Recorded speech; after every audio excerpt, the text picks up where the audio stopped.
This is going to be a post commentary of my recent Crystal World Record in 3 hours, 9 minutes, and 8 seconds.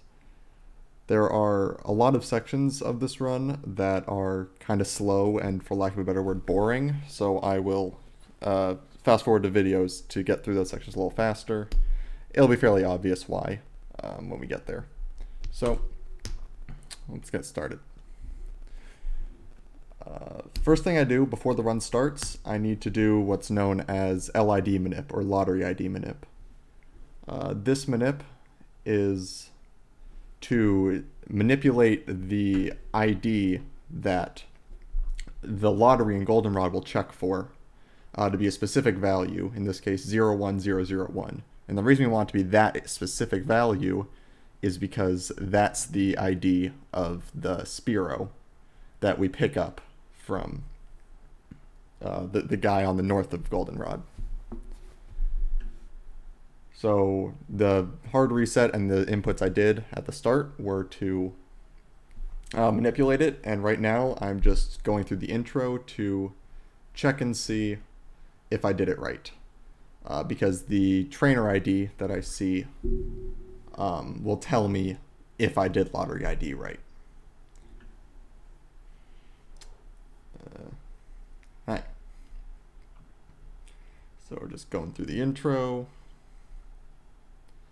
and I check my ID and I see 26821, and that means that I did it correctly. So now that I've done lottery ID manip, or LID manip, I can almost get ready to start the run. I go there ahead and set my options there, and I have to wait on the title screen for about 50 seconds before I can start the run.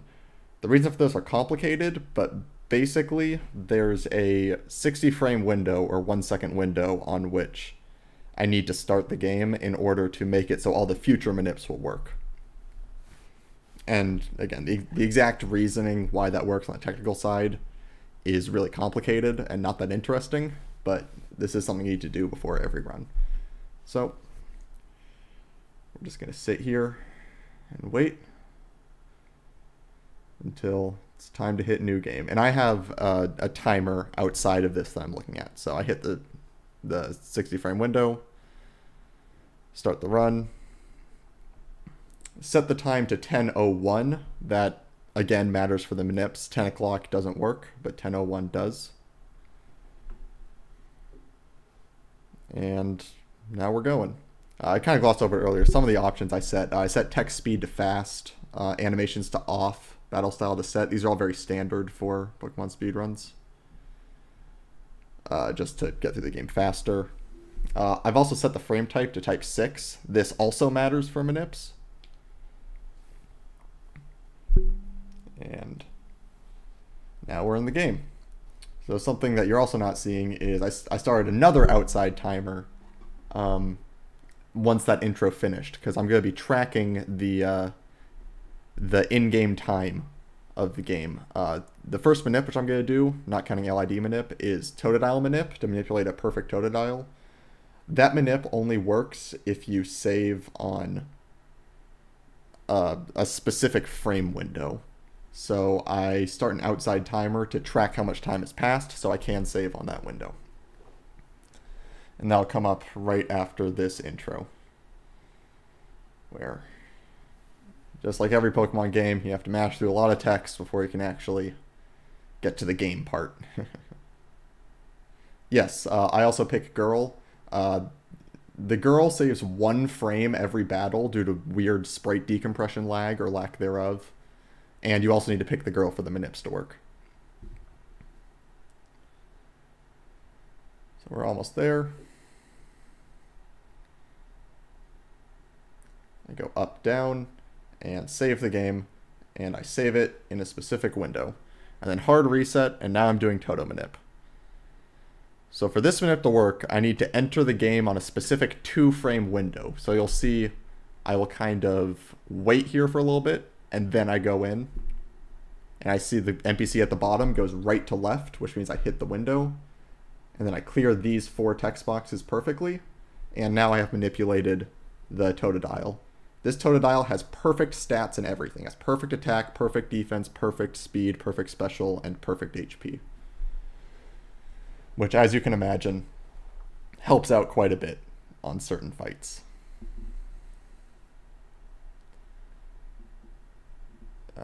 And now we're ready to continue with the game. I take a step left here because it makes it so the scientist walks 2 fewer steps, net saves 1 step. And you also need to do that to get your step count to work, because all the manips in this game require a very specific step count. Now I'm going to do Route 29 manip. First I take off the berry, because I don't want to use that on the rival fight. Save, and hard reset. Every manip starts by saving and hard resetting, because that sets the RNG to a specific point, at which point we can manipulate it. So this manip is a 4-frame window in order to get no encounters. So I enter the game, I see the NPC is facing up, that means I hit frame 3 of the 4-frame window, and now I know what path I need to do to get no encounters. Every single path has every single frame has a different path you need to take. Luckily they are relatively similar, so it's not that bad to memorize them all. But every frame does have a different path. This one is one of the easier ones. Something you're not seeing is, in addition to walking in a specific way, I'm also pressing A on specific tiles. Pressing A on tiles shifts the RNG. So moving a specific way in combination of A presses is generally how we can manipulate the RNG on these things. So you see I got no encounters through all of that. And now the manip is over. We're going to do the second pass of that manip in a little bit. But for now, we're just going to be mashing through some more text. The early game of Crystal is kind of a bunch of manips back to back, separated by long sections of text. There's very little variance in the beginning here. The biggest variance comes up immediately after this, where we have to walk through 9 tiles of grass that are not manipulated. It's not worth it to manipulate them. You'll lose more time on average. So you just go through the 9 tiles and hope you don't get too many encounters. I don't remember how many I got. I think I got 1, which is standard.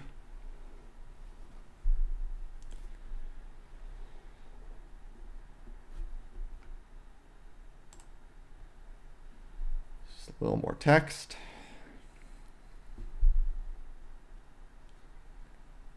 And now I'm going to pick up this potion right here.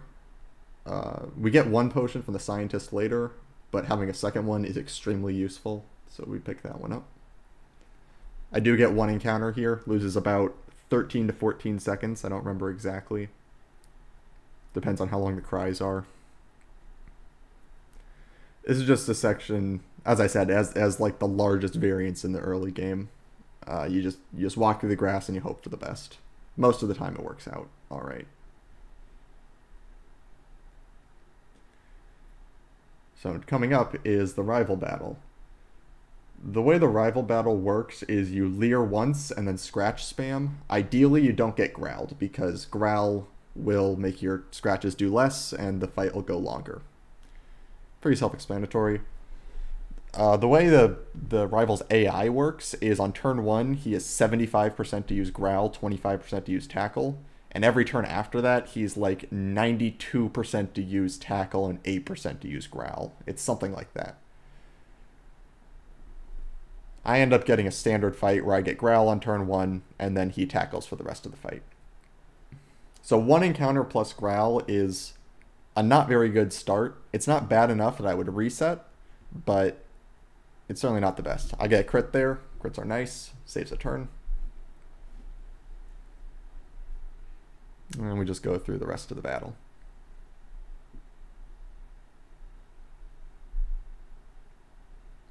Also, something I forgot to mention, when the AI uses status moves, like Growl, Leer, Tail Whip, as well as status condition moves, like Hypnosis or Sleep Powder, Poison Powder, Stun Spore. All those have a bonus, or rather it's a detriment.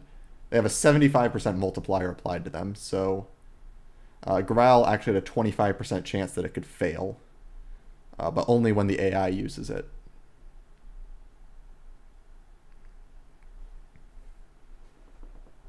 Anyway, back to the lab. Name our rival. Something I forgot to mention. We name ourselves, our Totodile, and our rival all one character names. The game prints one character per frame.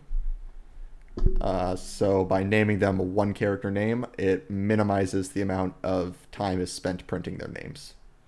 In the case of Totodile, it saves a huge amount of time over the course of the run. Same with Raikou. Spoilers, we're going to get a Raikou later. In the case of yourself and your rival, I don't know how much time it actually saves, but it's enough to make it worth it. And since you have to name it anyway, you might as well just name it the shortest it'll let you. So now we're going to walk out here. We're going to say no to the catch tutorial.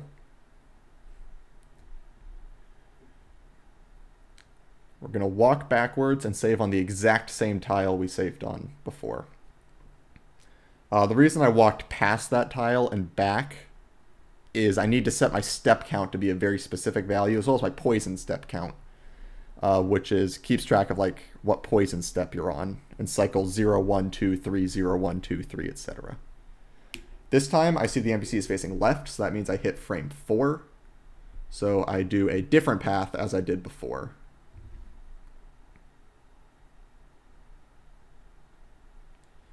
And this manipulation will always get no encounters as long as you do it right.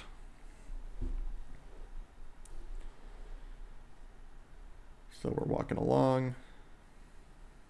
Do some funky movement in Cherry Grove because this path has the really awkward movement.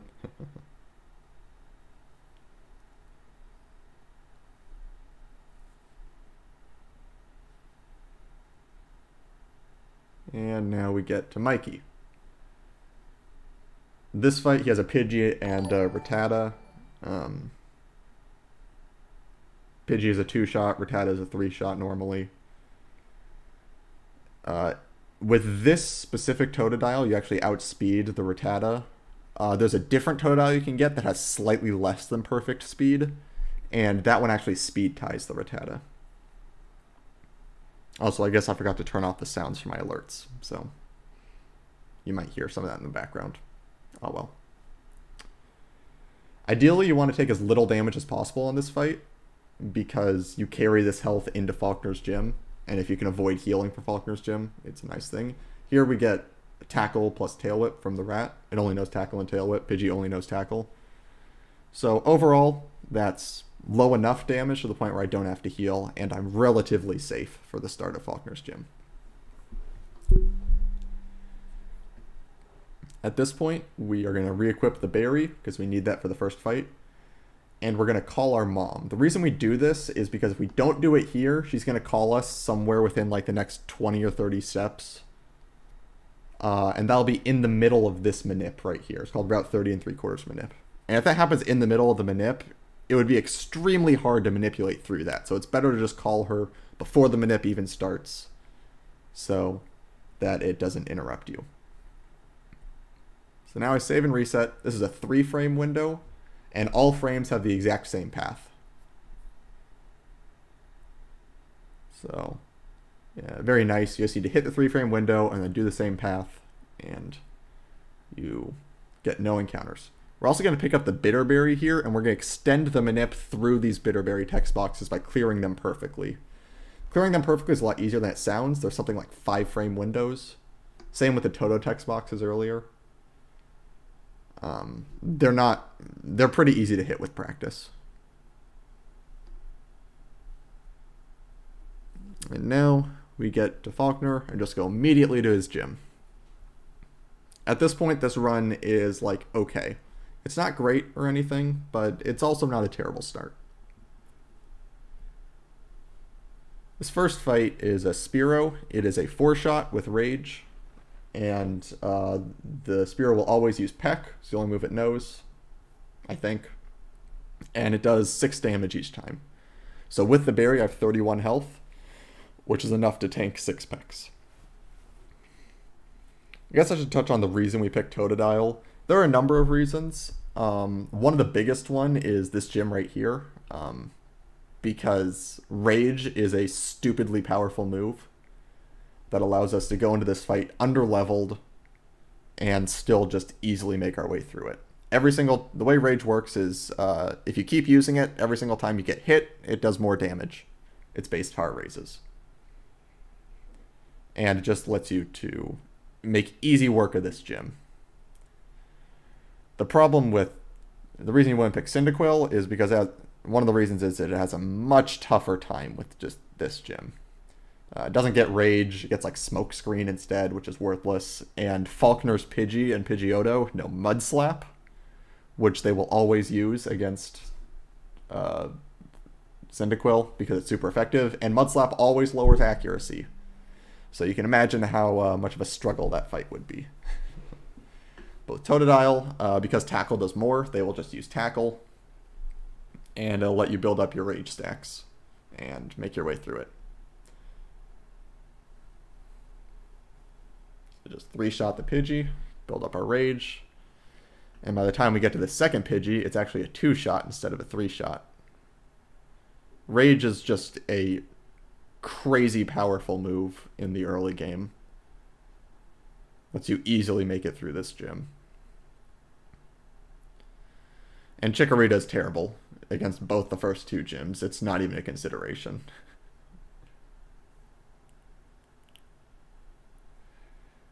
I wish it were strong.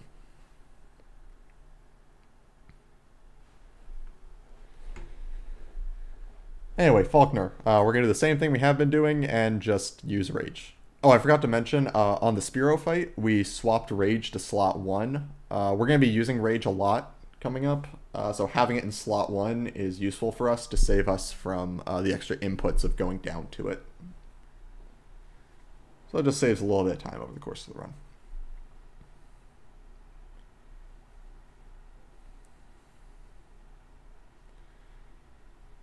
And so really this Pidgeotto will demonstrate how good Rage is. Because we're like at level with the Pidgeotto. It's faster than us, does quite a bit of damage, but we just 2-shot it.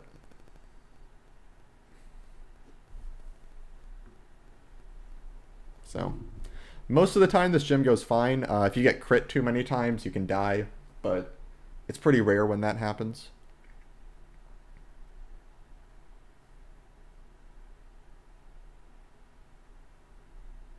And that is the Falkner split.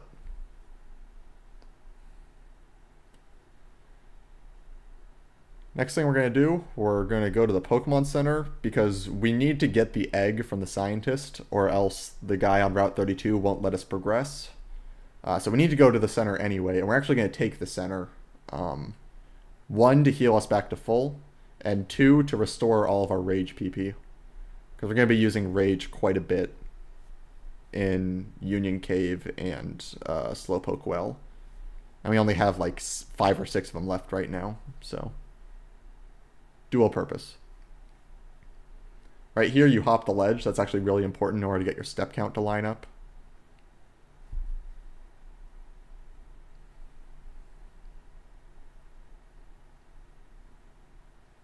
Take the center. Talk to the scientist.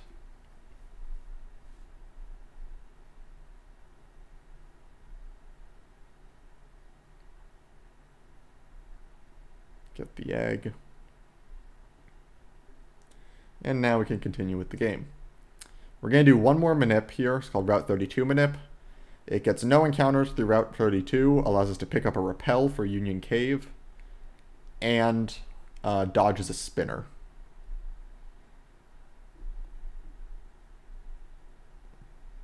So once again, to start the Manip, we save, and then hard reset. This is a 3-frame window. All 3 frames have the same path. And it's actually the earliest 3 frames you could possibly hit.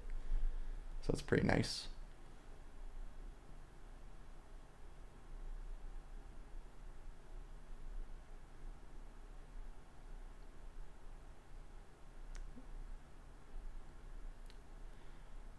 Pick up the Repel, clear these 2 text boxes perfectly. we're going to talk about spinners. I suppose now is a good time to mention what spinners are. Spinners are trainers, you can see them right here, who will spin around semi-randomly, and if they see you, you have to fight them. Spinners are by far the worst part of this game because there is no 100% consistent way to pass them that doesn't lose 17,000 years over the course of the run. There is technically a 100% consistent way to pass them, but no one would ever do it because you'd have to wait forever to get it. So all you can do is try to maximize your chances of passing spinners. Without going too deep into it, the maximize your chances, you want to pass as soon as possible after a spin. So you can see he spun down, I paused and went past him immediately after that. Same thing there, he spun up and immediately after that I paused and then passed. The reason for the pause, it doesn't manipulate the spinner in any way, but it does pause their timers. So it gives me an extra second to react to what just happened.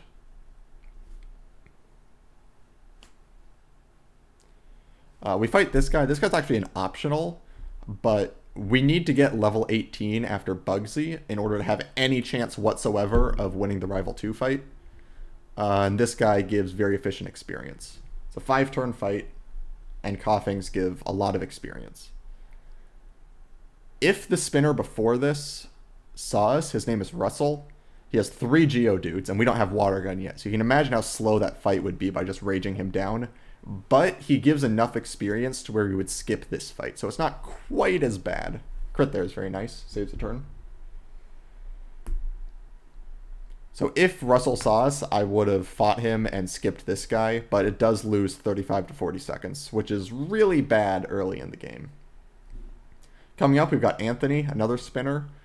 This spinner, if he sees you, you just die. You might have noticed there, my repel wore out on the tile right before him. That's actually intentional. We need to get the repel to wear out somewhere. There's no way to avoid that. So we set it up to wear out on that specific tile so we can use the repel text box as a buffer to react to what Anthony just did. And you probably saw he spun left right as the repel buffer came up, which means that it gave us a very high chance of passing him without him seeing us, because we would pass immediately after a spin. We're going to do some shopping here. It's actually been a bit of a reroute here. We're going to get 3 super potions, 5 repels, 4 antidotes, and 3 paralyze heals. Use up basically all of our money.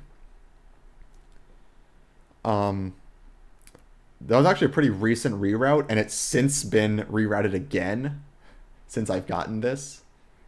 The old strat was to sell Mudslap there and buy 4 super potions. But instead, we now buy 3 super potions and then pick up the super potion in the well here if we need it.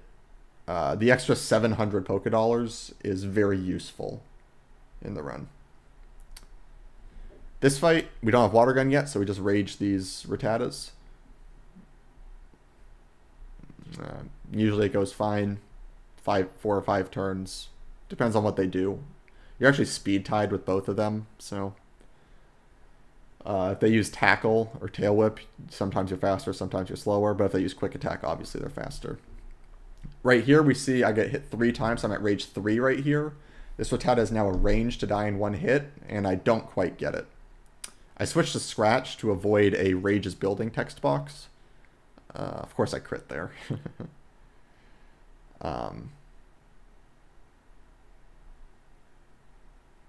Yeah.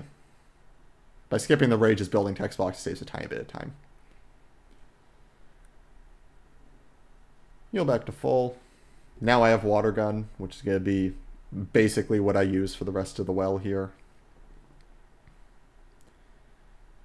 Earlier I equipped the Bitterberry. There are 3 Zubats in this well that know Supersonic, so the Bitterberry kind of gives me a get-out-of-jail-free card for one of them. Hitting yourself in Confusion is obviously really slow and can possibly kill you. These Zubats have Leech Life and Supersonic, just 50-50 to use them. Luckily I get Leech Life. This is a range, but it's almost certain that I won't get it. Yep. Luckily I get Leech Life again. As long as you don't get Supersonic hit on this Zubat, it's usually fine. Zekins is a 3-shot, knows Leer, Poison Sting, and Wrap. Ooh, I got a crit there, but it was actually a low roll crit. Do I get this? Wow. Oh, I crit again. Okay. So that's normally a 3-shot. Double crit makes it a 2-shot. Usually 1 crit is enough to 2-shot it, but actually low rolled. Pick up the Super Potion here.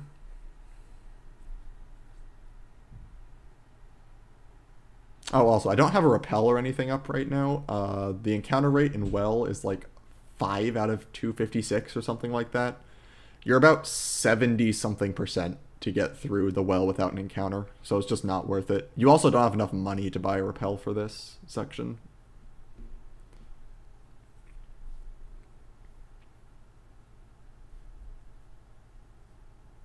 Don't get quick attack from the rat, which is nice.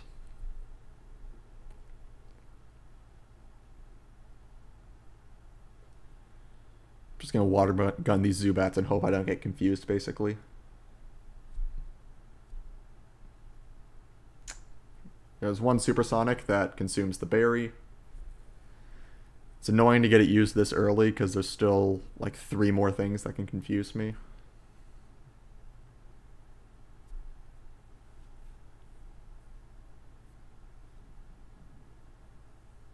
But I get Leech Life from this one. These Zubats are ranges to 2-shot. They're pretty favorable, but not guaranteed. Get both of them, which is nice. And then this last rocket just has a Coughing, which is a 4-shot.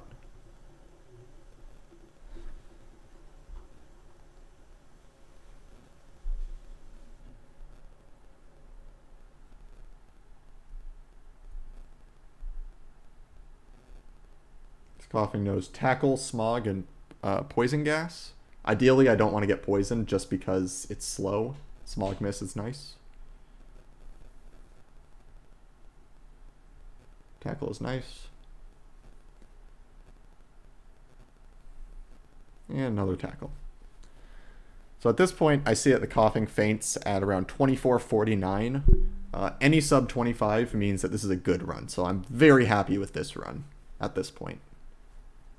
Pretty good start. Even with the somewhat lackluster Falkner, this split has gone very well so far.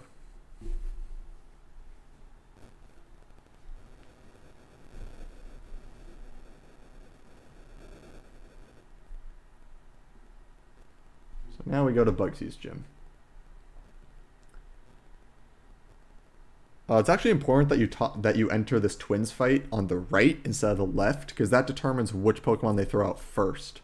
We want the Ladybug to come out before the Spinarak, because the Spinarak has String Shot and Scary Face, and the Ladybug has Supersonic, and you don't want to be slower than the thing with Supersonic. So we fight the Ladybug first to avoid that outcome. Luckily we get Supersonic fail, or miss, or whatever it was. It's like 55% accurate or something. So it's pretty likely that it misses. I don't know if I bury anymore, so that could have been bad if hit. Get Scary Face into Poison Sting, which is like the worst possible fight, but I don't get poisoned. So we're good. Now this fight is actually interesting. We fight Al on the right here, who has a Caterpie and a Weedle instead of the other guy, Josh, on the left, who only has a Paris. This fight is slower, but it gives more experience, and we just barely get enough experience to get level 18 after Bugsy, so we need to do the slightly slower fight. We're also going to Rage this fight instead of using Water Gun. If we used Water Gun, we would 4-turn this fight, but with Rage, it's often slower than a 4-turn fight. The reason we do that is because when we get to the Rival 3 fight later, we need to have a low amount of Rages, 6 or fewer. So this is the best fight to kind of use a lot of Rages on to get that count down. And there's going to be some manipulations later to try to get down to that 6 or fewer. And I'll explain why you need that when we get there. Don't get poisoned, which is nice. Coming up is Benny. Benny is one of the worst players in the game. You have to pass him twice, and if he sees you, you lose over a minute, basically. So it's basically a reset. Oh, what happened right there is the spinner got stuck. So every time a spinner spins, there's a 1 in 32 chance that they get stuck, which means that they will stay looking that direction for 8.5 seconds. Which is a free pass, obviously. So getting him stuck right is very, very nice there, because you just get to pass him twice for free. Don't have to worry about him. We use an X attack on this fight. Forgot to mention why I picked that up earlier. The X attack makes it so this fight is almost impossible to kill you. I have died to this fight before with X attack, but it's very, very hard. You need to get a really unlucky fight, which is not happening here. So we just rage everything. Did I say stuck left? I meant to say stuck right.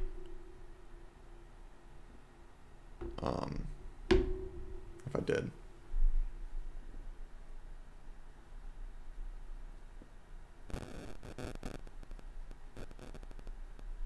So even if I got poisoned on that turn, I still would have won this fight. Which is why X attack is so nice. If you don't X attack, you're often in a situation where the Scyther is only a 64% range to 2-shot. And if you miss it, you basically always die. But with X attack, you always 2-shot it, basically. So it's very nice. I didn't see how many rages I had left. I can see on the next fight coming up. But basically, depending on how many rages I have left right here, I do different strats to try to get down to 6 or fewer. You almost never are down to 6 at this point. It can happen, but it's very rare.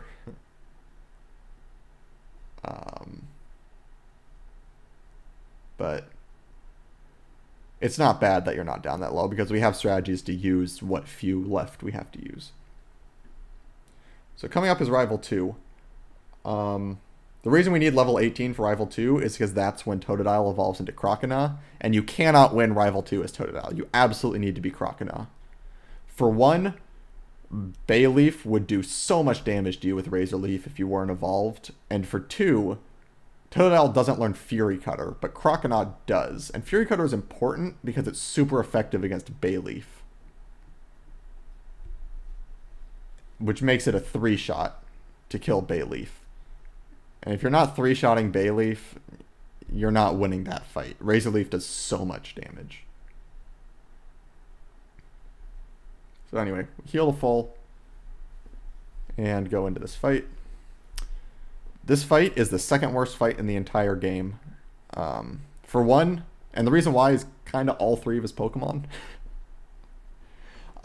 He leads with a Ghastly. The Ghastly knows Lick, Hypnosis, and Spite. Spite does nothing, so it's the one we want to see. Lick is a 30% chance to paralyze, and Hypnosis puts us to sleep. So obviously we don't want either of those 2 outcomes. Here we get Spite, best outcome.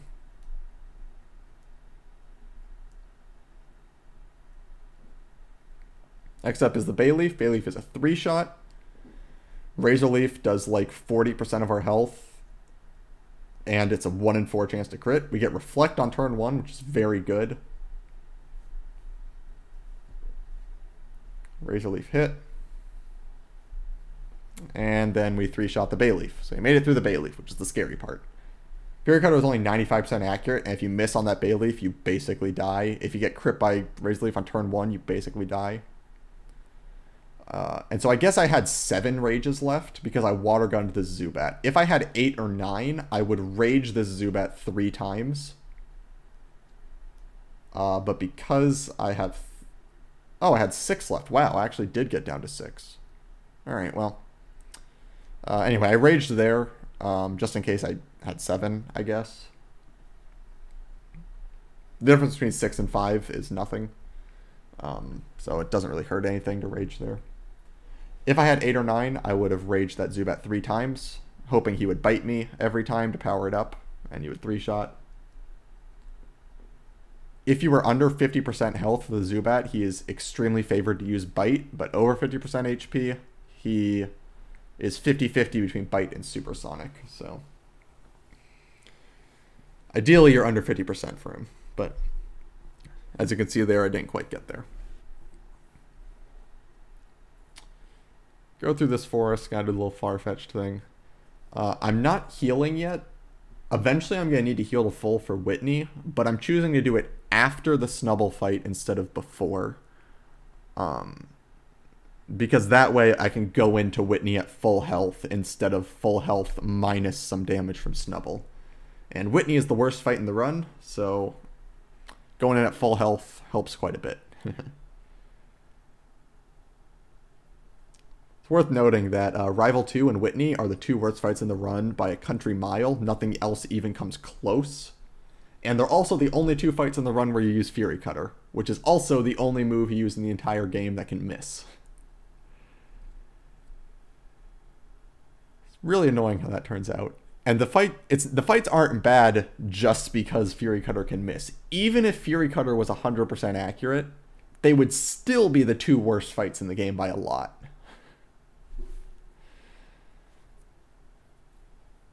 So it's quite unfortunate how that turns out. But as anyone who's played this game casually knows, you need to put in some work to be able to get through the Miltank. And Fury Cutter is just the only move really available to us that can get through that Miltank. We could use Rage as well. Rage Whitney used to be the strat, I think, back in the old days. But it's highly inconsistent. It's dependent upon whether or not you get double slap from the Clefairy, because each hit from double slap will give you a rage stack. It's just far less consistent. Those two grass tiles were without a repel, so I could have gotten an encounter there. Luckily I didn't. 2 repels gets you exactly enough steps to get through the forest and that grass section. And we don't have enough money to buy an extra repel for grass tiles. And we also wouldn't repel for just 2 grass tiles. Get the bicycle here. Bicycle goes faster than walking, so we obviously want to get it. Register the bicycle so that we can activate it with select and then get on the bicycle. Now we're going to go up and get Kenya the Spearow from this guy. This is the Spearow that I was talking about earlier with LID Manip. This Spearow always has the same ID of 01001. So we can manipulate the lottery to check for that ID and we'll always win. And coming up here is Spinner Hell. This guy you have to pass on 2 tiles where he can see you. You can see I'm kind of getting bad spins there. Get past him. Those 2 right there, only the guy on the right is actually a spinner. The guy on the left is what's known as a rotator, which means he spins in a very consistent pattern. So he'll go up, left, down, right, up, left, down, right at regular intervals. So he's not hard to dodge, but the spinner on the right is. Most people don't know this. You can actually use cut to get rid of grass tiles in gens 1 through 3. It's faster on average to cut those tiles than to risk going through them without a repel. But obviously, if you go without a repel and don't get an encounter, it is faster. I went for the more consistent strategy.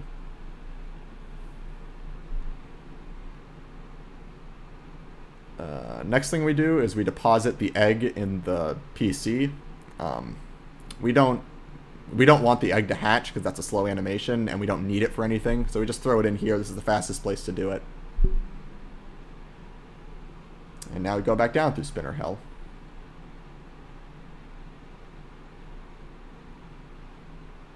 Again, a little trolled by Erwin on the right there.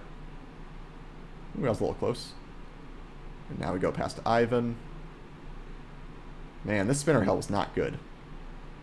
But we got through without being seen. Oh, took an extra step there by accident. Something I haven't been mentioning up to this point is I've been keeping track of my step count through this point. I took an extra step there, so I need to mentally take note that I've taken 1 extra step. You need to be at very specific step counts for Raikou to Manip to work. There are certain sections that you know will often give you extra steps. So I'm just keeping note that I took 1 right there. That's the only extra step I've taken so far. The snowball fight is pretty simple. You just water gun 3 times. It's a range to die to 3 water guns. Sometimes it takes 4. This thing knows Lick, which can paralyze you, which is annoying. But generally, this fight is just pretty standard. Missed the 3-shot range, unfortunately. But don't get paralyzed. And now I'm going to use a super potion to heal the full for Whitney. And fight Whitney. So, Whitney has a Clefairy and a Miltank. Hi, Simi.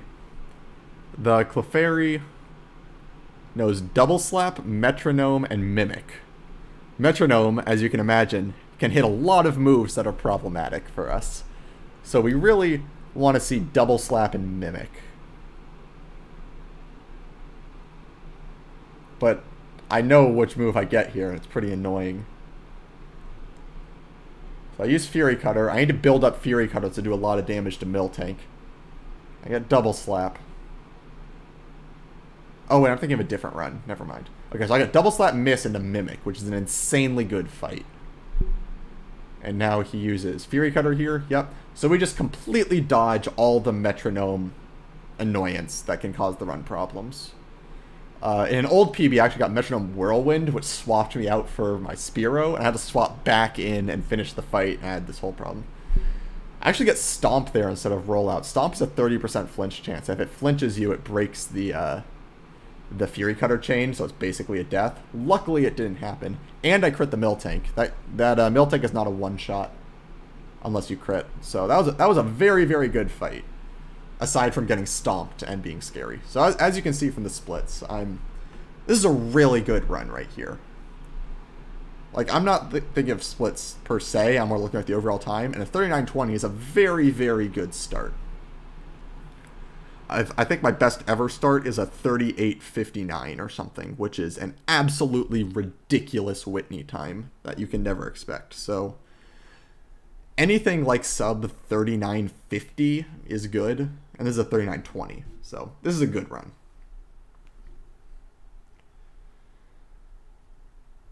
Next thing we do is go get the squirt bottle from the girl in the house to the right. The reason we had to go up and down through Spinner Hell earlier is to talk to the squirt bottle girl so that we can get the squirt bottle.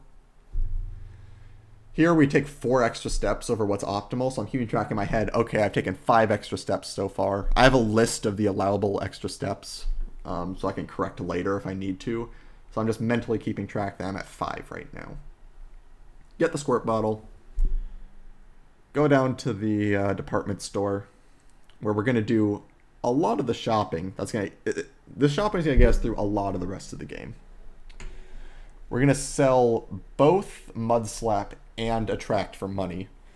We need every bit of money we can get. Money is extremely tight. Get 5 escape ropes here.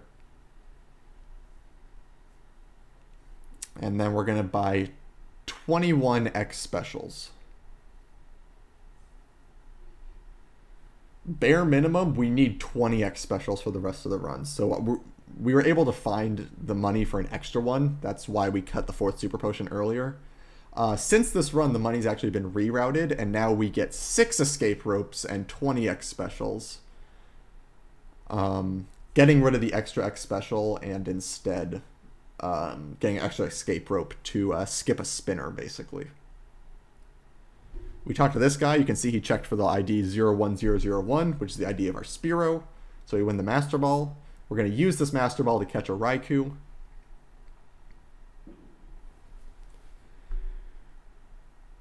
Which is coming up very soon, right after the Rival 3 split.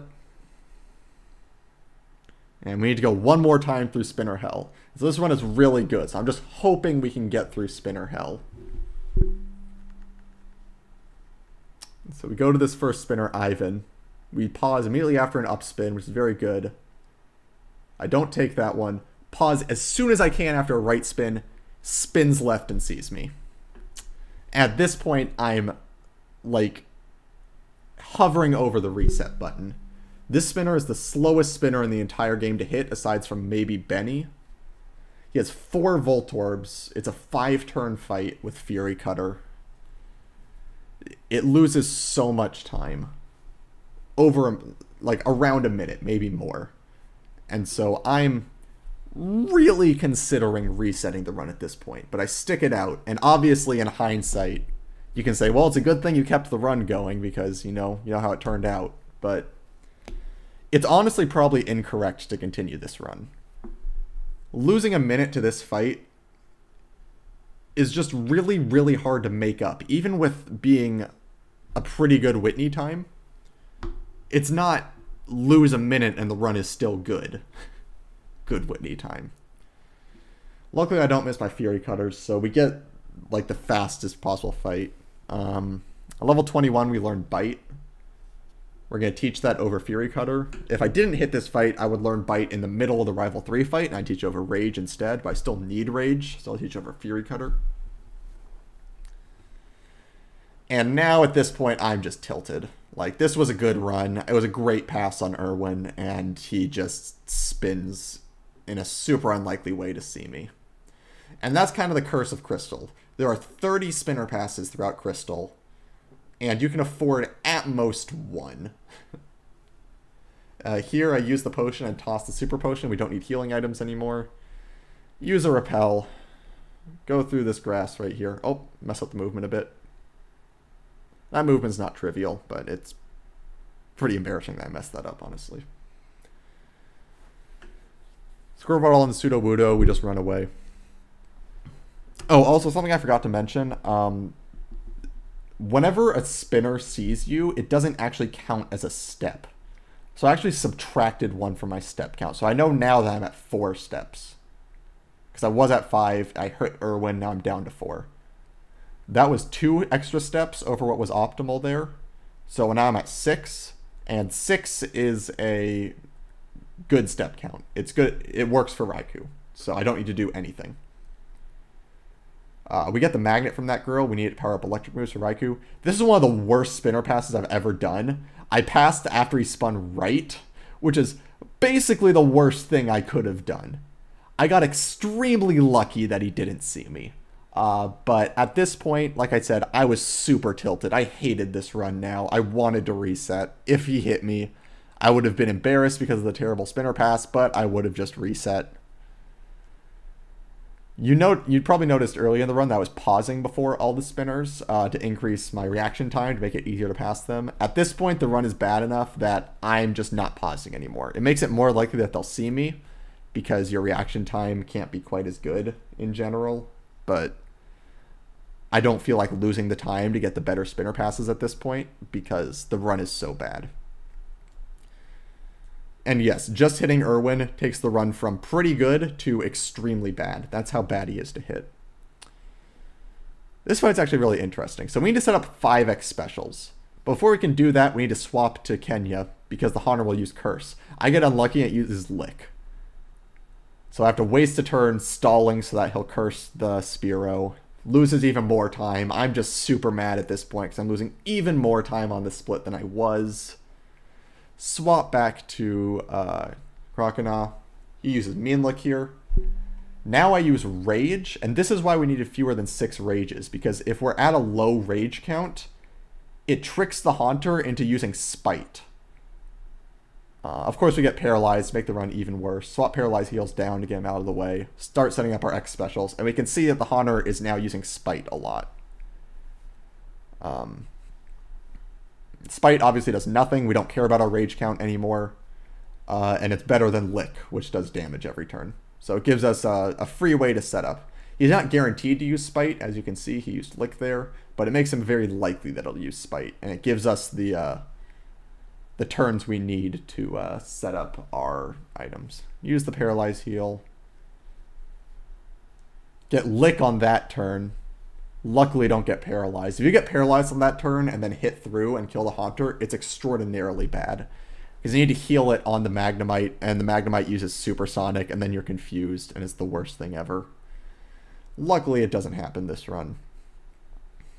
And the reason we need 5x specials is because 5x specials makes it a ranged to 2-shot Bayleaf. It's not even guaranteed. You're doing 3.5 times damage, and it's not guaranteed. That was a pretty good first roll. Poison Powder is fine. And then I get a terrible second roll and miss the range. So this fight basically goes as bad as it can go. So on top of losing a minute to Irwin, I lose like 30 seconds to this fight. It's terrible. I get an extra level here because I hit Irwin with the extra experience. You can see how much time I'm losing in my comparisons. I'm over a minute behind at this point. So you can imagine why I was so close to resetting. I honestly don't know why I continued this run at this point. This run is dead in basically every sense. The run needs to be insanely good from this point to the end to even have a chance of world recording. And considering that how we're here right now, you can imagine how the rest of the run went. But I should have reset this just to give myself a better chance. But out of like pure spite, I continued this run. We release the dogs here. Heal off our poison. Toss the remaining antidotes because we don't need them anymore. And then escape rope. And now we're going to save for Raikou Manip. Raikou Manip is a 3-frame window, and based on which frame I hit, I need to do different movement.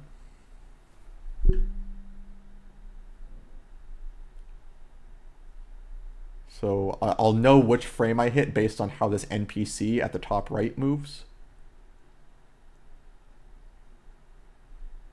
So looking right, moving right. That means I hit frame 2. So I'm going to do the frame 2 movement, which is this little square double pause thing.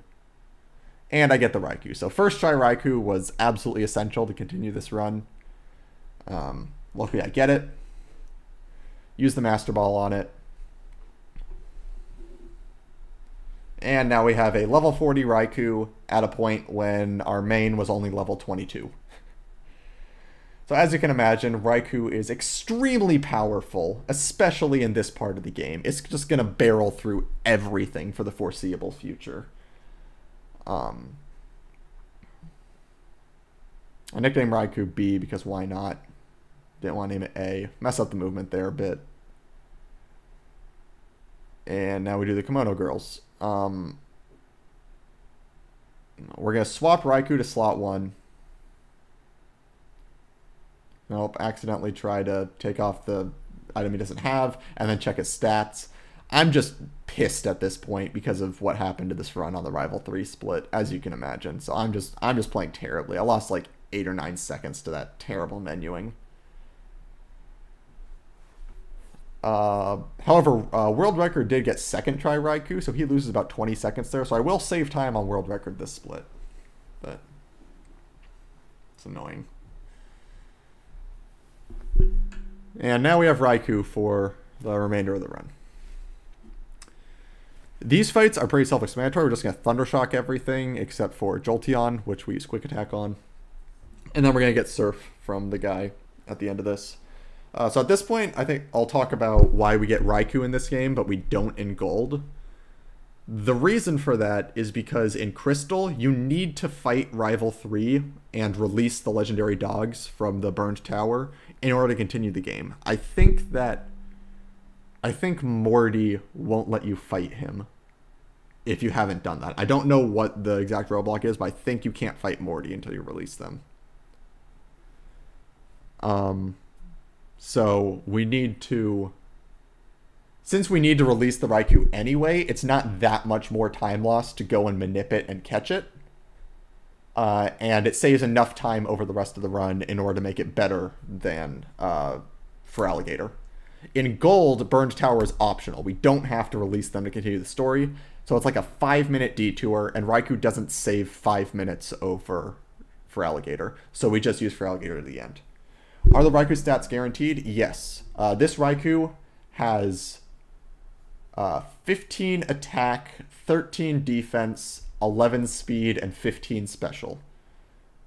Those stats are very specifically manipulated. First off, the only stat that matters for its magnitude is special, really. 15 special is a lot better than 14 special, which is a lot better than 13 special, because we use special moves for most of the run. So getting perfect special which is 15, is very useful. Yeah, checking stats was a mistake. I know what stats I got based on what frame I hit. Probably not. So this Raikou has very, very top tier stats. The stats are also very specifically manipulated so that the hidden power type that this Raikou has is Ice. You need hidden power Ice on this Raikou in order to get through the run. It lets you actually like damage Steelix and Piloswine. It obviously super useful for Lance and Meganium. We need hidden power Ice. We use Repel. We use the Repel on this tile specifically because it'll get us a Repel buffer on a spinner later. You saw it earlier in the run with Anthony. Same idea. We got the Repel to wear out right before the spinner so we can use it to react to what the spinner just did. And then we also teach Surf there because we need to teach Surf at some point. Might as well. This trainer right here I always find really funny. He has a team of 5 Ghastlies. Come on, man. Evolve one of them to a Haunter. You just Thundershock all of them. Raikou, again, stupidly strong at this point. Even a weak move like Thundershock is going to do crazy amounts of damage.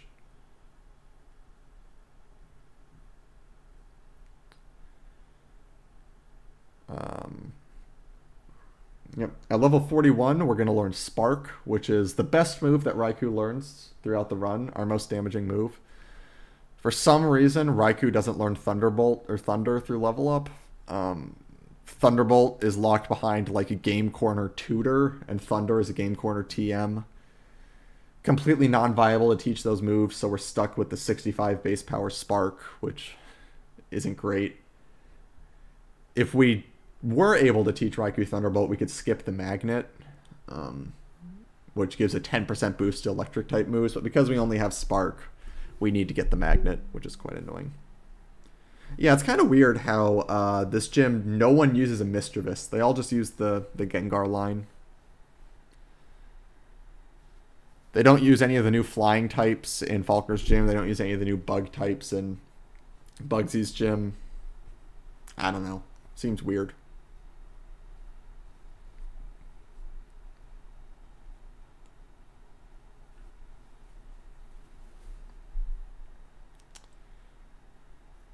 Yeah, this section of the game, once you get Raikou, the game kind of mellows out a bit in that you just one-shot everything. Oh, Bugsy's gym does have Ladybug and Spinarak. That's true. So my bad.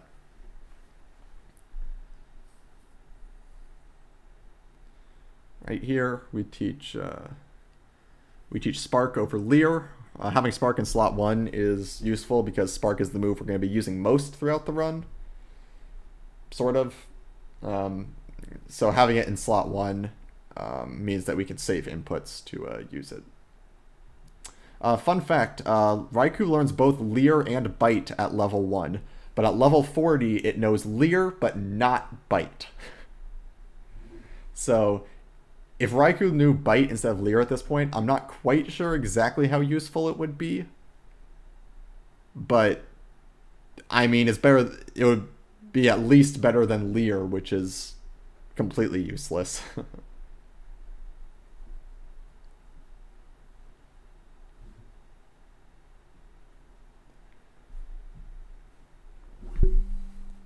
Against Morty here, we're just going to Spark all of his things. Spark is overkill against Ghastly and probably Haunter, but we're going to be using our... Basically, we're going to be getting a free heal from Lance at the beginning of the price split. So we want to use all of our Sparks by that point, because Spark is a short name. Only has 5 characters, whereas Thundershock is like... what, 11 characters? So it loses 6 frames every time we use it, in addition to having to scroll to go down to use it. So I'm planning to use all 20 of my Sparks, not because I need to use all 20 of my Sparks, but because it's the fastest way to get through these fights, given that we get a free heal later.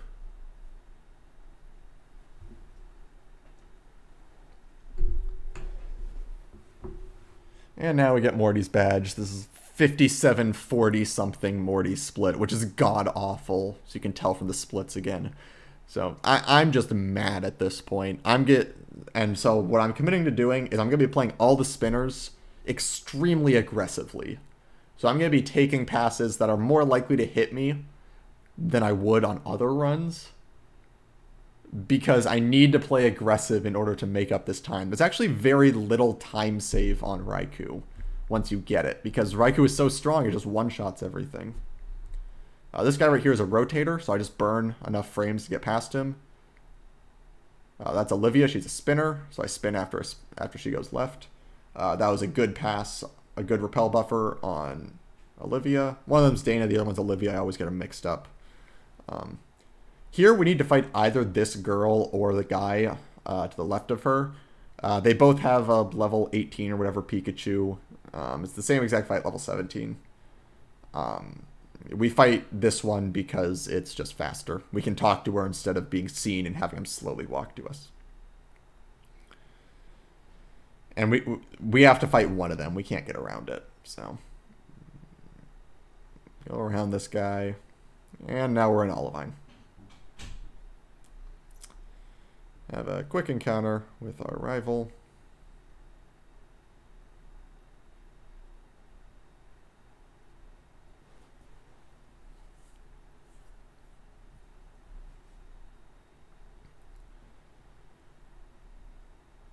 Gonna go down and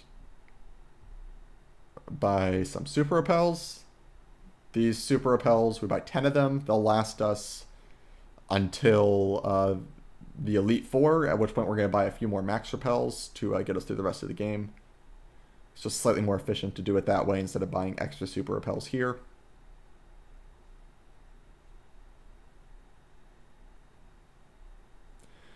Need to go to the top of the lighthouse and talk to Jasmine so that she can tell us to go get the secret potion or whatever from the city that Chuck's gym is in. I don't remember its name. Cyanwood. That sounds right. So we climb the tower. Just going to spark all the things here. Again, we want to use all of our sparks because it's the most efficient way to get through these fights.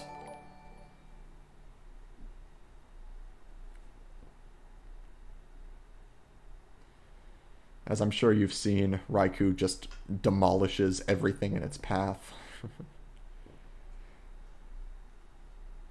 Kind of a blessing and a curse of Crystal. It makes the game very unlikely to die, but it also makes it hard to gain time.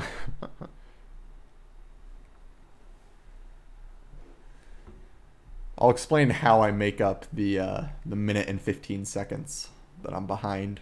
It's not going to happen for a couple splits.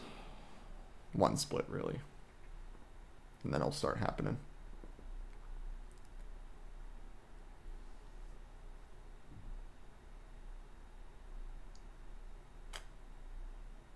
Yep. I'm not speeding up the game right now because there's something I want to talk about after this next fight. And then pretty soon after that, I'll probably speed up for a little bit. So it's just the thing about Raikou. A lot of this game with Raikou is just using the right move on the right things, because you're so overpowered that everything just dies. So you're managing your PP to be as efficient as possible. There's actually a long stretch of the game where by the end of it, if everything goes perfect, we're left with exactly one Thunder Shock and one Hidden Power and nothing of our other moves. This right here is a spinner. I get extremely lucky on that pass. You can see Ernest almost saw me, but he spun right before I was actually on the tile, so he didn't see me. You might have seen that I kind of stopped moving for a couple frames. I thought he saw me, and I kind of gave up. But it didn't hit me. Use a super repel, swap super repels to slot 2, and then escape rope out. We want super repels near the top because we're going to use a lot of them. Turns out it's a couple inputs faster to have them in slot 2 instead of slot 1. WSOP counted out all the inputs, just barely faster. Get strength from this guy. Strength is going to be one of the moves we teach Raikou in a second here. And there's one more spinner this split. Kaylee. Again, if any spinner hits me at this point, it's super reset. I'm playing these passes extremely aggressively. And I make it past her. You can see there that I passed her as soon as I could react after she spun down. That's the best way to pass a spinner.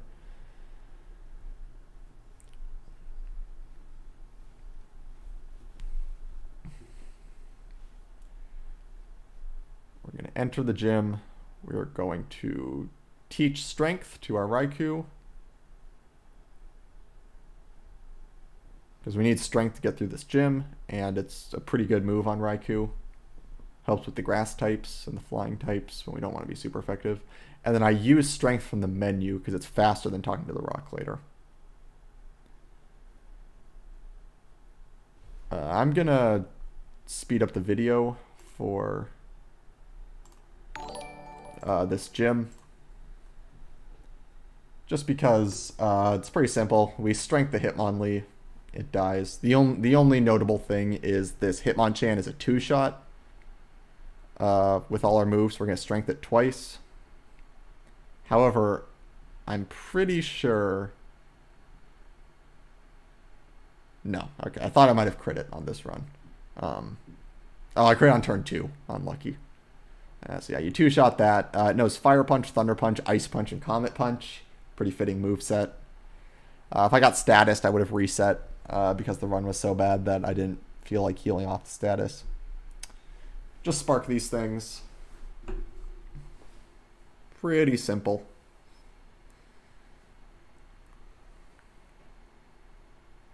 In gold, this gym is super annoying because you're like at level with Feraligatr and you can take a ton of damage from these things, but with Raikou, you just use Spark a bunch of times and get your way through it.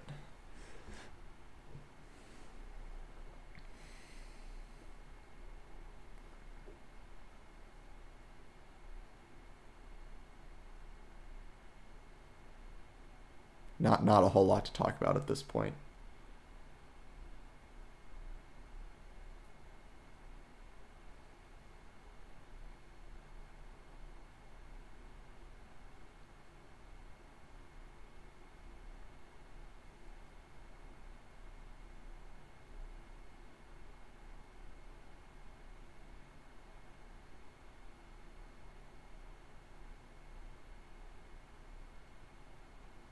And with that, we got the 5th gym badge.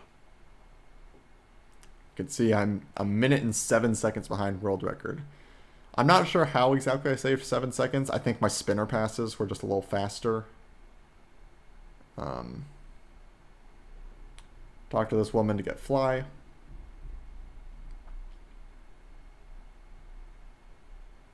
Get the secret potion from this guy because we're going to need it when we go back to the lighthouse. Okay, use a super repel, teach fly to Kenya, and then fly to Ecruteak. And we're going to make our way to the rocket section of the game, the rocket hideout. I'm actually going to slow down. This guy's a spinner right here. You can see I go past him. I'm going to slow down to normal speed for this part.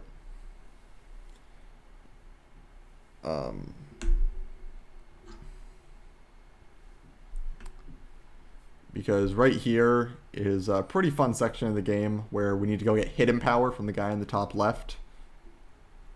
And the movement is pretty neat to look at when you're doing it at full speed. So this movement takes a lot of practice. It's not quite as hard as it looks when you're practiced, but it does take a lot of practice to be able to do this without bonking at all. Yeah, with Mach Bike, this would be kind of a nightmare. So we make our way up to Hidden Power guy. Nice. Don't do a single bonk.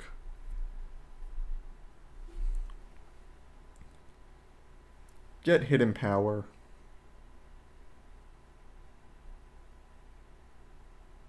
Not going to teach that yet. We're going to teach at the end of the rocket hideout. And I'm going to speed up the video again. Because at this point,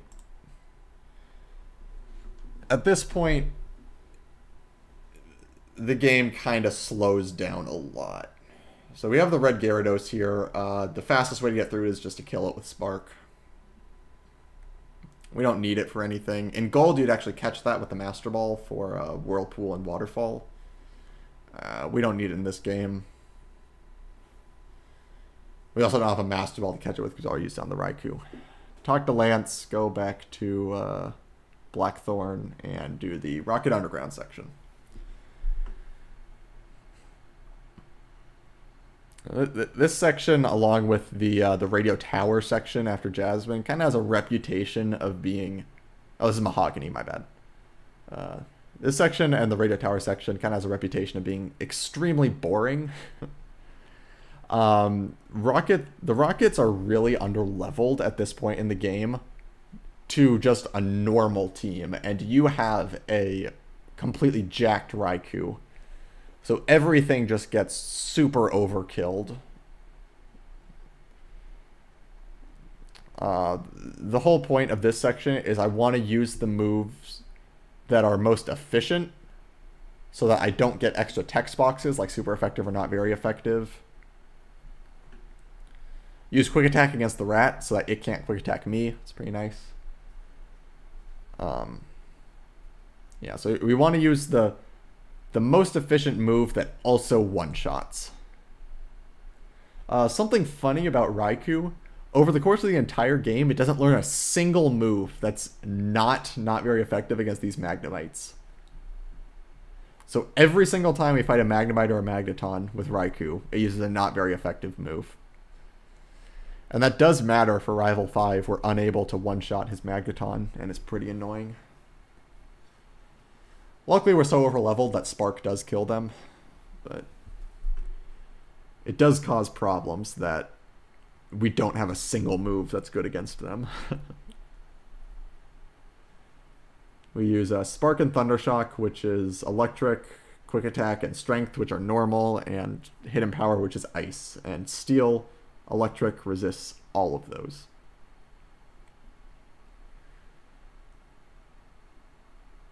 So at this point, we just got the free heal from Lance there when we talked to him. And now we're going to try to go all the way until the end of the Radio Tower section without healing again. So we're on a very strict PP schedule at this point. We have 2 extra moves for the entire section from now until the end of the Radio Tower. So it's very important what I use right here. In general, I want to use Quick Attacks, because at the end of this hideout section, we're going to replace Quick Attack with Hidden Power. So Quick Attack is kind of our extra move in this case that's not restricted. Remember to talk to the password grunts after you fight them. If you don't, it's really bad. I know from experience. This guy's a spinner, but he's a password guy, so you have to fight him, so he's not really a spinner.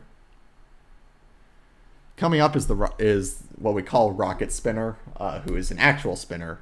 You have to dodge him twice, and he is known for just killing runs. I've lost so many runs to this guy, especially recently.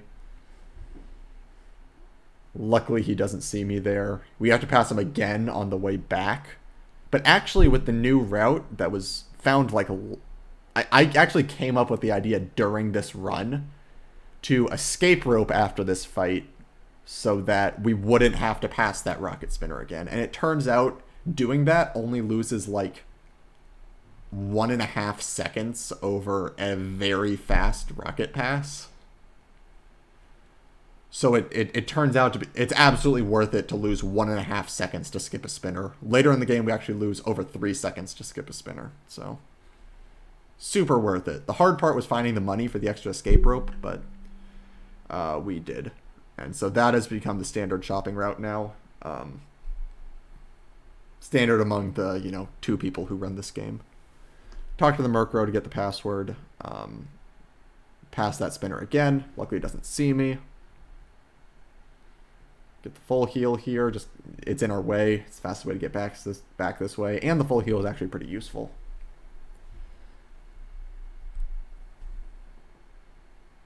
Oh, the Raticate on the last fight was actually a range with Thundershock, but it's a 38 and 39 range, so it's like 95, 97% likely to die. Really bad if it doesn't die. Loses a turn. But yeah. All these fights are just... all they're doing is using the most efficient move to one-shot them. All the moves have been calculated throughout the entire next couple splits to make sure we have enough. I contributed one thing to the red glitchless route, and that was the idea to swap Horn Drill to the top of the bag on the fly menu. And my initial idea only saved like 0.4 seconds.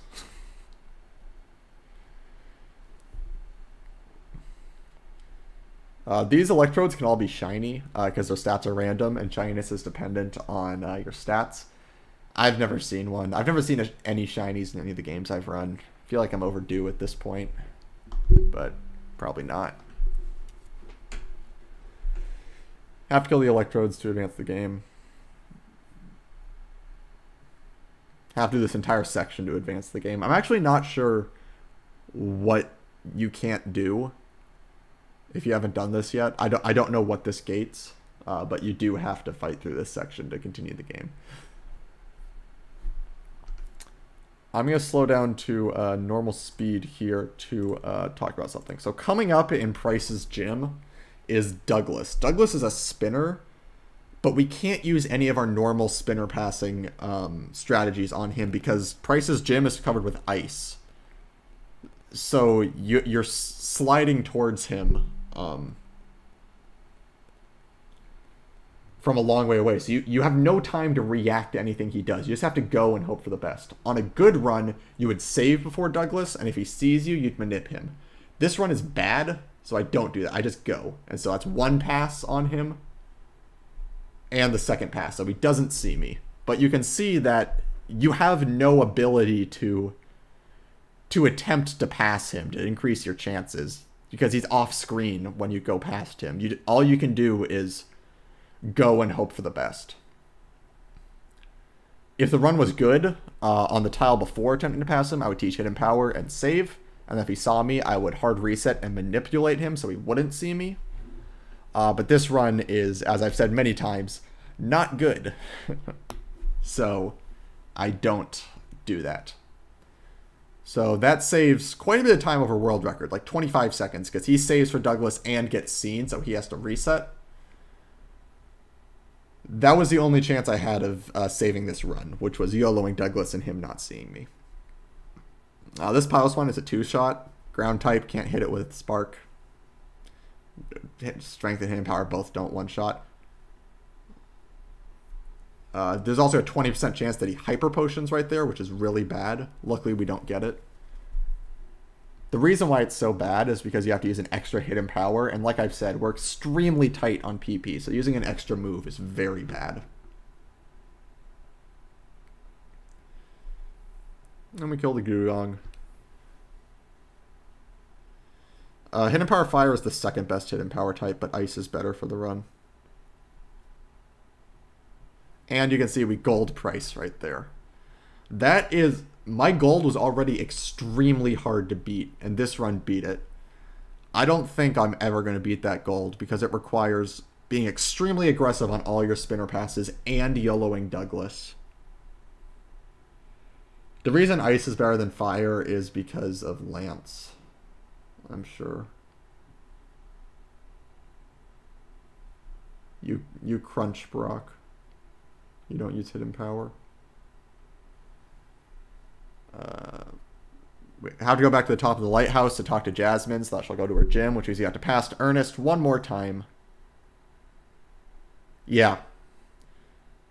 Fire would be better though, because the main thing we use hidden powers for are Piloswine and Steelix, and both of those are weak to fire. So use Spark his flying types, but you hidden power all his Dragonites. Spark is resisted by dragons, so it'd be neutral against the Dragonites. One shot. But hidden power is 4 times super effective. So Earnest Pass number 2. Managed to get past him.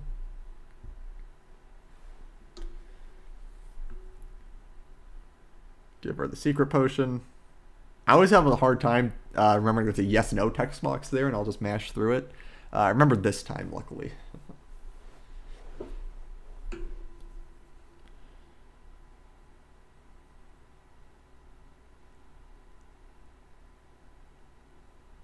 Yeah, the hidden power is real, like you need it for the Dragonites, basically. Was I nervous? Hell no. This run is on life support still. I need so much good luck for this to even have any chance whatsoever at this point. So I am just on like cruise control at this point. I'm still pissed. I'm less pissed now because the price split was so good. You can see how much time I saved. But there's still a lot of work I need to do if I want to get there. These Magnemites are 95% ranges, and if you miss the range, you have to use an extra PP, which, as I've said many times, is very bad. And they know Thunder Wave and Supersonic, so it's really bad. I only got nervous at red. Luckily, I end up getting both Magnemite ranges, so it's not a problem. But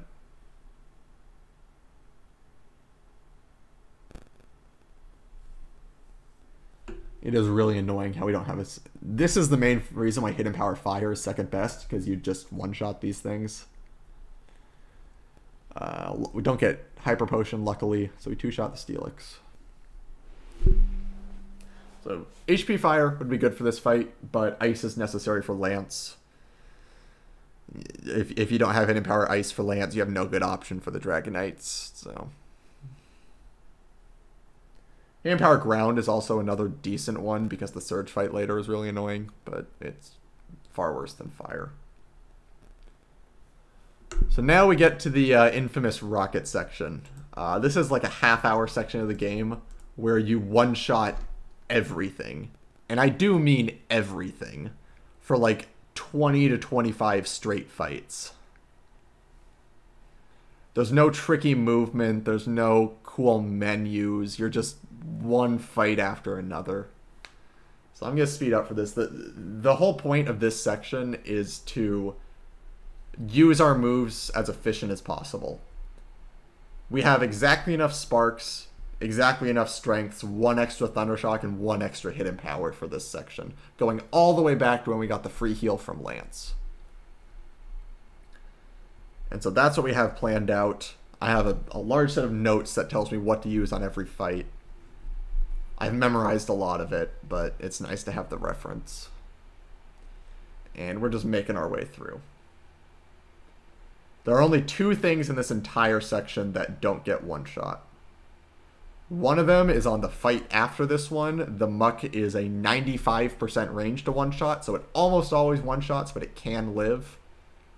And at the very end, there's a Houndoom that's like a 40 to 50% range to one-shot. And I always miss that one. But since it's the last thing, it doesn't matter that you have to use an extra move. You have enough, assuming that everything's went normal up to that point.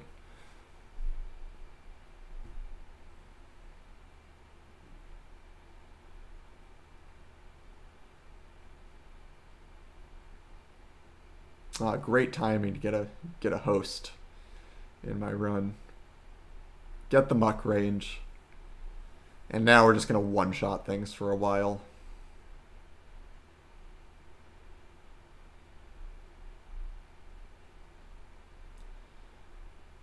So yeah, this section is like real infamous for just how long it takes and how boring it is. That rat could have quick attacked me. That's like the most interesting thing that can happen. We use strength. The way the PP is doled out is you want to use neutrally effective moves, right? Because if you use a super effective move, you get a super effective text box. If you use a not very effective move, you get a not very effective text box. On these Magnemites, as I've said before, we don't have anything that's neutral, so we have to use the not very effective spark. But for most of the section, if we have a move that's super effective against the things we're using against, we generally don't want to use it because that gets the extra text box. So if we have a neutral move that also one-shots, it's better to use that one. That guy's a rotator. You just wait for him to rotate out of the way, and then you go.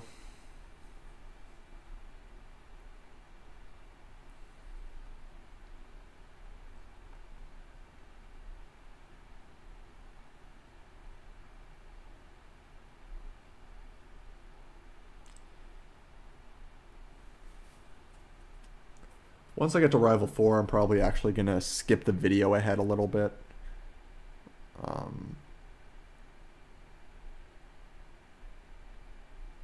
I just want to get to that point to kind of show what's going on. So we have to go to the top of the radio tower first in order to get the basement key from this guy. Then we go to the underground in order to rescue the real director, because this guy's like faking being the director or something. Get some sort of key from the real director, and then we come back and beat the rest of the rockets in this section. This fight, you can see I started with Thundershock, then swapped to Hidden Power. Nothing special about that, really. It's just we want to minimize the number of items or move swaps we do. Since we have to use Spark anyway, and we don't have enough Thundershocks to Thundershock all of them, we kind of split between the two. Go to the underground. These guys are hilariously underleveled for some reason. In gold, you actually fight these guys way earlier because you need the extra experience for reasons. You don't have that restriction in crystal, so you just fight them now. We use strength because Spark and Thundershock would be super effective, and Hidden Power would be not very effective, so strength being the only neutral move is the best one to use. This guy has 3 Magnemites and a Voltorb. We use Hidden Power on all of them because Hidden Power is neutral against the Voltorb. So it's and to minimize the number of swaps between moves we do, we just Hidden Power everything.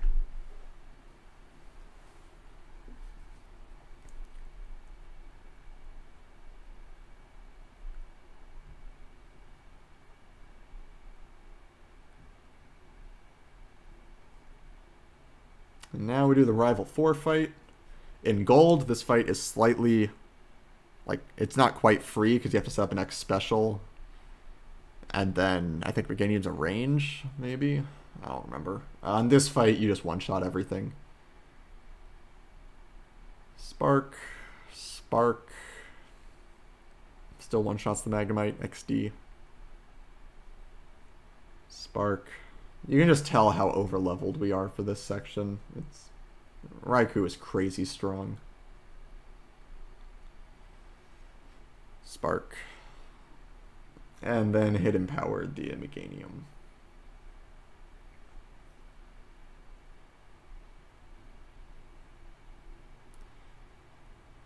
And we can say I gained a couple more seconds of a world record. So I'm starting to bring the run back at this point. Like, it's still extremely hard to get world record from here. But I've gotten the luck I needed for the run to not be dead up to this point. So it's pretty nice. I'm just going to kind of skip past this part because for this entire section, you're just kind of using the right moves against the right things to be the most efficient. So I'm just going to skip to the end of the underground section. There's nothing particularly interesting that happens between there and now. We're just, like I said, using the right moves on the right things. So we're just going to skip ahead. You one-shot everything.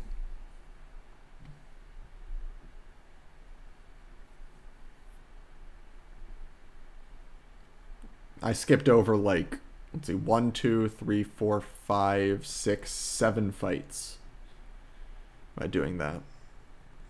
Of just one-shotting things. Talk to this guy. He gives you the card key.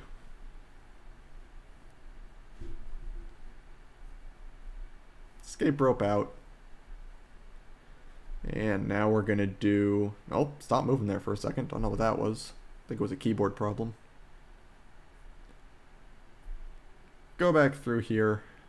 Walk around this table to avoid being seen by a rocket. The table gets in the way. And so at this point, if you look at the PP I have left, it's getting down there. I only have like 2 sparks, 5 thunder shocks.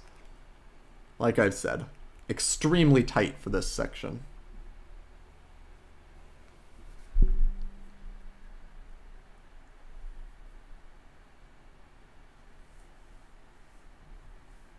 Almost to the end of it. 3 more fights. Hidden Power the Golbat.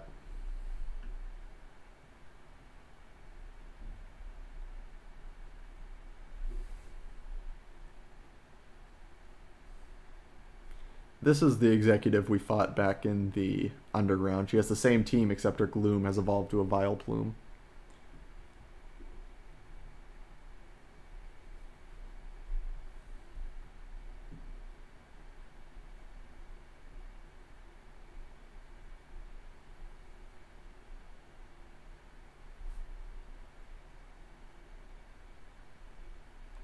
And we actually recently rerouted the PP management for this part so we could strength that Murkrow instead of Thundershock it in order to save the super effective text box. Yeah, this is the last guy. This guy, his third poke is a Houndoom. Houndoom is a range to die to Spark, but it's not a good one. It's 40-something, 50-something%, depending on which Raikou you have. There's actually 2 different Raikous you can get. This is the better of the 2. The other one is slightly worse, but it's not that much worse. And we can see I missed the range there. Have to Thundershock. But at this point, we have 0 Sparks, 0 Thundershocks, 0 Strengths, and 1 Hidden Power left. That's how tight. I didn't use a single extra move except for on that last fight. So that's how tight your move usage is. I'm going to stay on speed up a little bit longer, because we got to mash through a little bit more text. We have to get the radio card from this woman in the lobby so that we can move a Snorlax later. So just yes, yes, no, yes, no. I don't know what these questions ask. I just know the answers. And now I'm going to go back to normal speed. So we've made it through the rocket section. You can see I gained a little bit more time on world record, lost a little bit of time to PB. But there's very little variance for that part. So now we're going to fly to a Mahogany and then bike over to Blackthorn. But before we do that, we take this center to restore all of our PP. If there was a Max Elixir anywhere in the game that we could get up to this point, we would use that instead, because we don't need the HP from this. But there's just no Max Elixir anywhere. The earliest one that's viable is like on this route if you surf across, or no, the Max Elixir is in Dragon's Den, which is too late. So now comes Ice Path, which is the hardest movement in the game execution-wise. You see I super repelled 4 tiles in. You get 4 tiles of immunity whenever you enter a new area, as well as whenever you get a Pokemon encounter. And we do it on that tile because we actually get exactly enough repel steps to get through this first floor. You'll see what I mean in a second. Go this way to get Waterfall.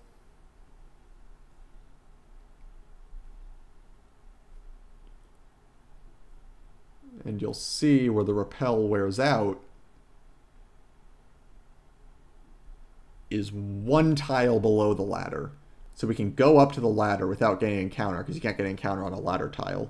take two steps in this room, which are you can't get encounters on because new room, so 4 immunity tiles, and then use strength from the menu, so it's faster. This movement right here is extremely hard to do fast.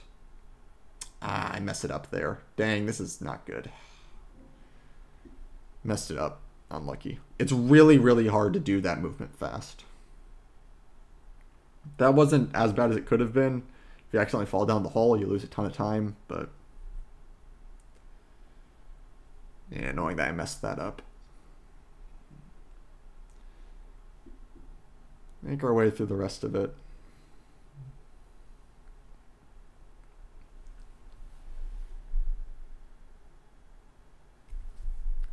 Our repel's going to wear out right here. And then I use another repel and then teach Whirlpool here. This repel is for the Dragon's Den, which happens after Claire. There's no reason to use it here compared to... or no, there is a reason. But we can use it early enough because we only need like, I don't know, 60 steps of the 200 to get through the Dragon's Den. So we just use it early because it's more efficient that way. We want the repel to wear out before we exit Dragon's Den. So we just do it early to ensure that happens, even though we don't need it until after this. And then we're also going to need Whirlpool for the Dragon's Den. So since we have the menu open, might as well teach it.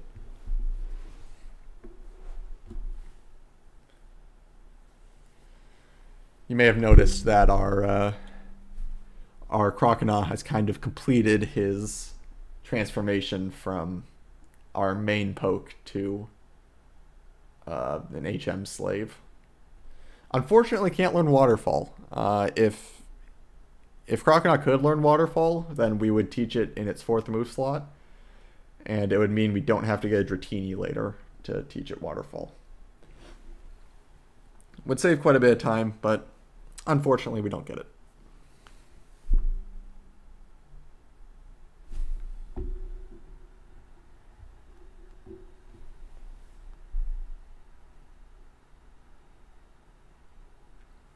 This gym is pretty straightforward. You strength the Dratinis because it's neutral. Strength doesn't kill the Seadra, so we have to Thundershock it. We're on another somewhat PP squeeze here. We need Hidden Powers and Sparks to get through the Elite Four.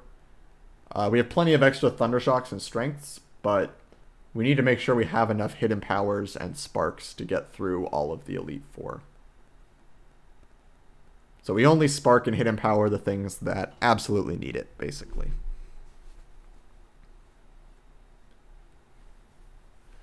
Which, in terms of this gym, are the Dragonairs and the Kingdra that Claire has. I'm going to speed this up again. It's just a few more fights where we one-shot things.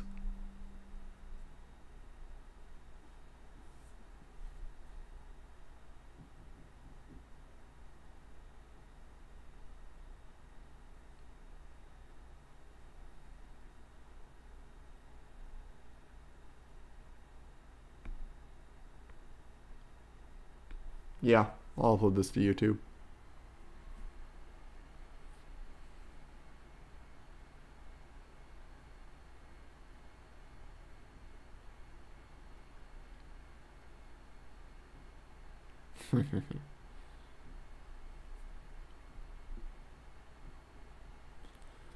So Claire has 3 Dragonairs and a Kingdra. We just Hidden Power all the Dragonairs. They die in one shot. The Kingdra we actually can't one-shot. So we Strength and then Spark. The reason we don't lead Spark is because if we put the Kingdra below half health, she can full restore or hyper potion or whatever it is. And if you put her too low, she's guaranteed to max potion. I think it's actually a max potion. So we lead Strength to keep it above half health, and then we Spark to kill it from there. We can see Smokescreen missed. She likes using Smokescreen. Luckily it missed. Even if it hits, you're still 75% to hit spark, and even if you miss 1 or 2 sparks, you can recover from that, but you really don't want to be missing sparks. Save some more time there. Now we're in the Dragon's Den. Fight this guy. Just has a Dragonair and we one-shot it. Claire's like, I don't recognize you as the winner. You don't get the badge. Go to the Dragon's Den and do something. I don't know.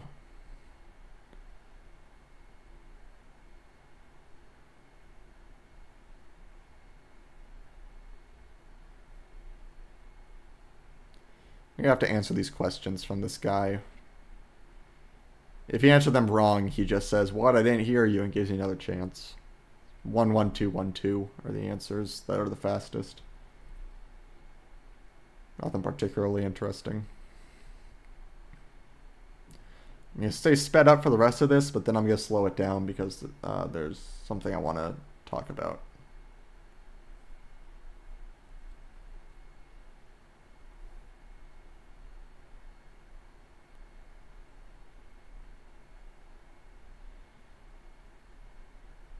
Walk outside to trigger this cutscene.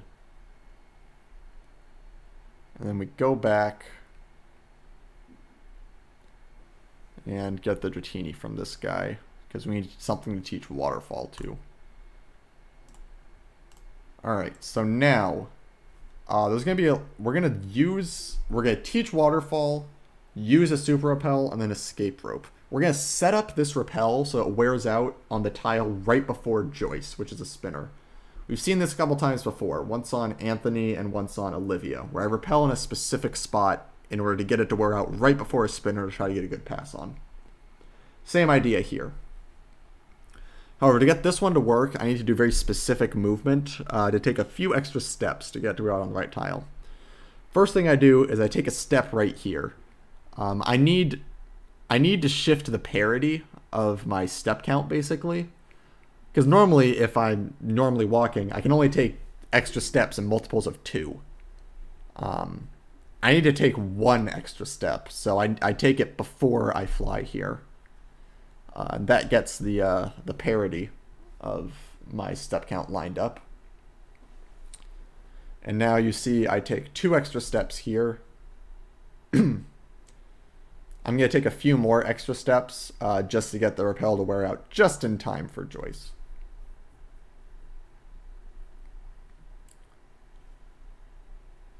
Take some extras here. Oh, accidentally bonked there.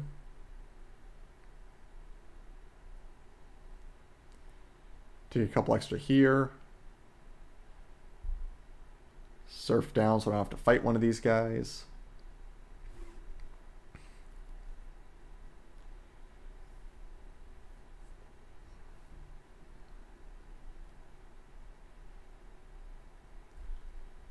And I take a couple extra right here.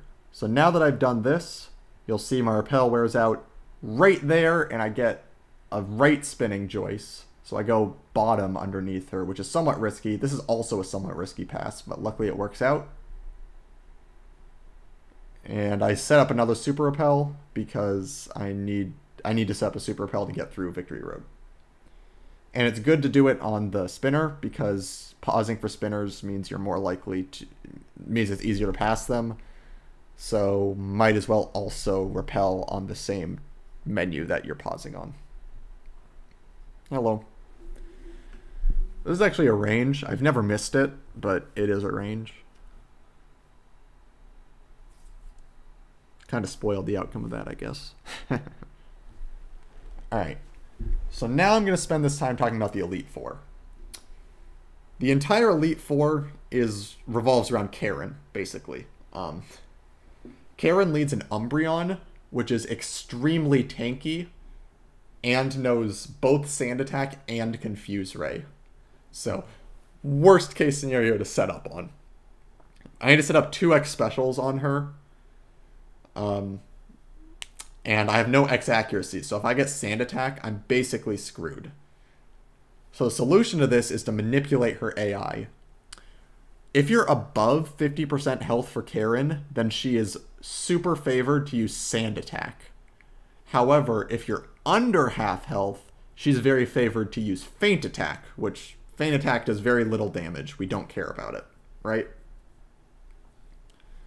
It's the good move, basically. So we're going to try to set up our health to be under 50% health for Karin so that we get Feint Attack instead of Sand Attack and therefore get a good fight.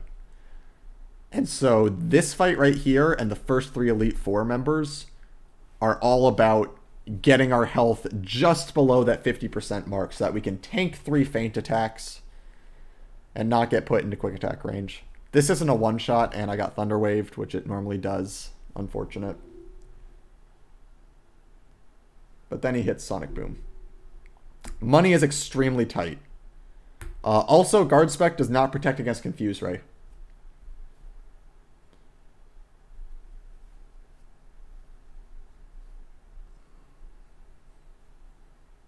Yeah, it almost always uses Thunder Wave there. The super, if you crit that turn, it just saves so much time, right?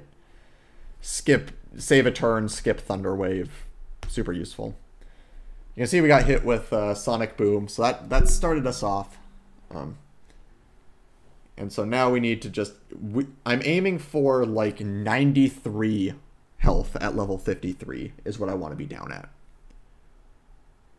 And to continue your question about why not buying guard specs, a ton of thought has gone into how to make Karin better. Fran and I routed a way to buy an X accuracy for that fight, which makes the fight kind of better, but kind of worse. It's complicated. Turns out to not quite be worth it. A ton of thought has gone into making Karin better, and an elegant strategy just doesn't exist, unfortunately.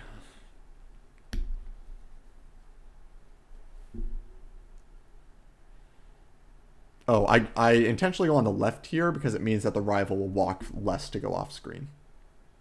I forgot to mention that. Right here, we're going to buy 3 max repels, which are all the repels we're going to need from this to run. Wow, I messed up that menu. And then 11 full restores. You really don't need more than 1, but you have the money to buy 11, so why not? Sometimes you need more than 1. It depends on how much paralyzed heals you have. Oh, also, the Meganium was a range on the rival fight. Luckily, I got it. It can be really annoying if you miss that range, because it knows Body Slam and Poison Powder. This fight, the only notable thing is that Jinx is a range with strength. Everything else dies in one shot.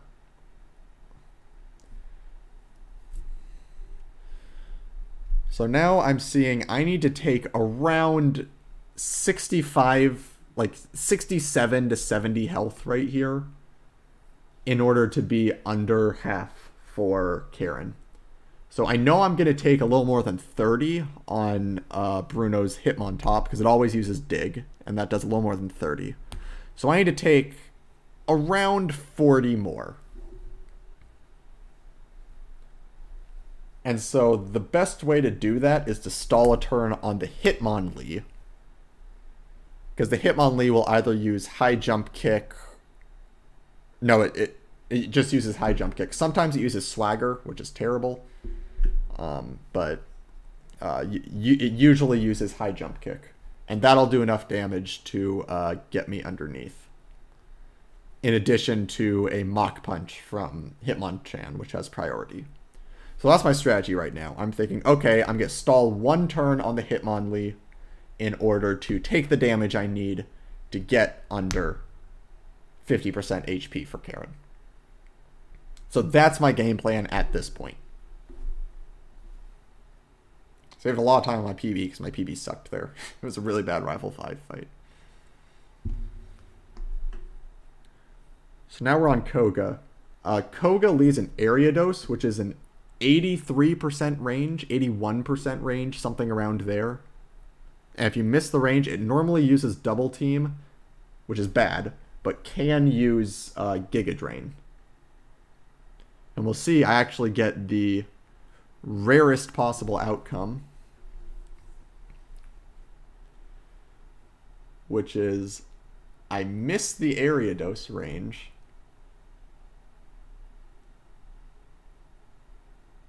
but I get Giga Drain. And that 10 damage changes everything. So now I don't need to do Hitmonlee setup, which is somewhat unreliable. It's kind of the worst option. Instead, what I'm going to do is I'm going to set up 2 X specials on this Fortress to take Swift damage. It always uses spikes turn 1. Set up the second X special, which is not necessary for this fight, but I want to stall the turn. So I'm going to use an X special, take the Swift damage, and now that has set me up so that Dig plus Mach Punch on Bruno will just barely get me under 50% HP. So Giga Drain there was actually crazy good. Like, missing the range is bad, but getting Giga Drain instead of Double Team changed everything. Setting up 2 X specials on this fight also means you can one-shot the Muck. It's a range. I don't know what the range is. I think it's favored, but I don't want to say for sure. Normally, you'd set up 1 X special on the Fortress, and then you'd Hidden Power plus Thundershock this Muck. But if you set up 2 X specials, then Spark is a range. And I get the range, so. A very unorthodox Koga fight, but absolutely worked out in my favor.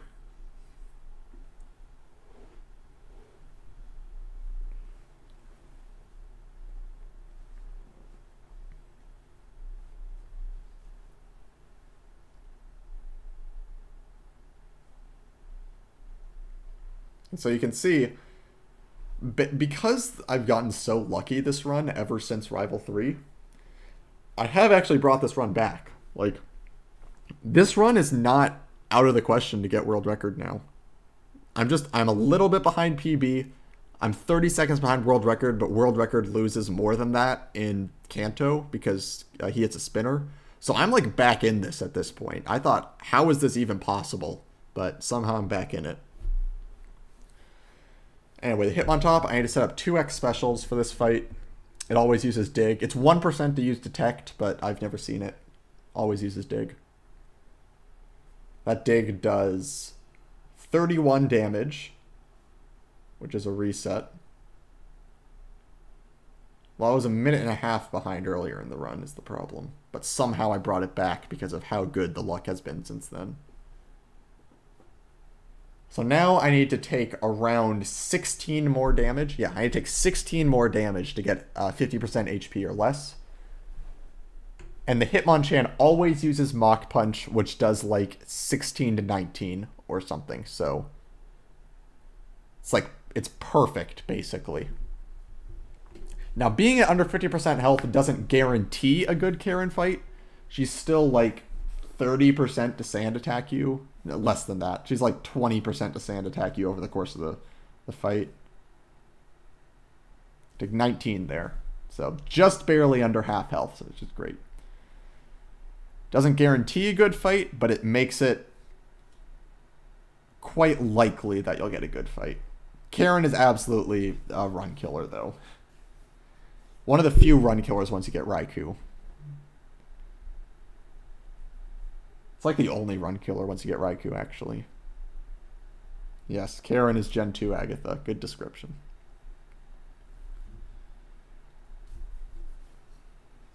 So now this Umbreon, we're going to Spark, X Special, Spark. The reason we Spark before X Specialing is because it's kind of complicated, but basically if you use an item, the turn counter of the fight doesn't advance. So if I use an item on turn 1, her AI would stay on turn 1 AI. But her turn 2 AI is better for me than her turn 1 AI. So I Spark turn 1 to advance the turn counter from turn 1 to turn 2. Luckily I get Feint Attack on turn 1. On turn 1 she's like 28% to Sand Attack or something, but on all these turns she's like 4%. So, pretty unlikely. Get the Feint Attacks. Great fight. And now we win from here. Very, very good Karen fight. The fight is free from here. We just one-shot everything. I need to have at least 3 hidden powers for Lance. And you can see I have 6 right there. So I have more than enough. I I need at least 3 hidden powers, and I need at least 5 sparks and hidden powers combined. So either 3 hidden powers and 2 sparks, or 4 hidden powers and 1 spark is enough for Lance. And ideally you want 6 between the two of them, because it saves a little bit of time. And so I've set it up so I'm going to have actually 3 sparks and 4 hidden powers for Lance. I got kind of lucky this run. I was able to Thundershock the Magneton on Rival 5, and I could Thundershock the Fortress without losing an input. So I had a bunch of extra sparks this run. And hidden powers, actually. So I got like the most efficient Lance you could get. Lance is completely free in this game as long as you have the moves for it. You know, hidden power is 4 times super effective against the Dragonites, and then Gyarados, Aerodactyl, and Charizard. Spark just destroys all 3 of them. You can hidden power the Aerodactyl as well.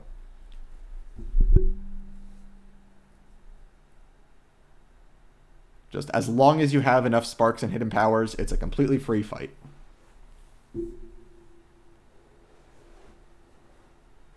You would win this fight at 1 HP as well. Because turns out Raikou is actually really fast. Easily outspeeds Aerodactyl.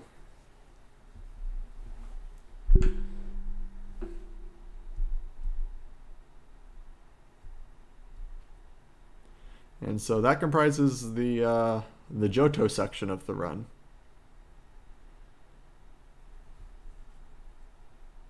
As anyone who has watched these runs before, though, knows the run does not end after Lance. The run ends at Red. So we still have to go through all of Kanto. And the thing about Kanto in both this game and Gold is it favors execution of movement far more than the rest of the game before it. Especially in Gold, there's almost no RNG in Kanto. In Crystal, there's more RNG because there's actually 8 spinner passes you have to do. Because Crystal, of course, has a ton of spinner passes. But aside from those spinner passes and a kind of troll surge fight, and Red, the rest of it is just pure execution. And I know that Pokeguy's execution in Kanto is good, but not perfect. So I can still gain time on his Kanto. In addition, I know that he hits a spinner in Kanto, Heidi, which loses 35 seconds, I want to say. Something around there. So if I get a good Kanto where I don't hit any spinners, I know I can come back from this.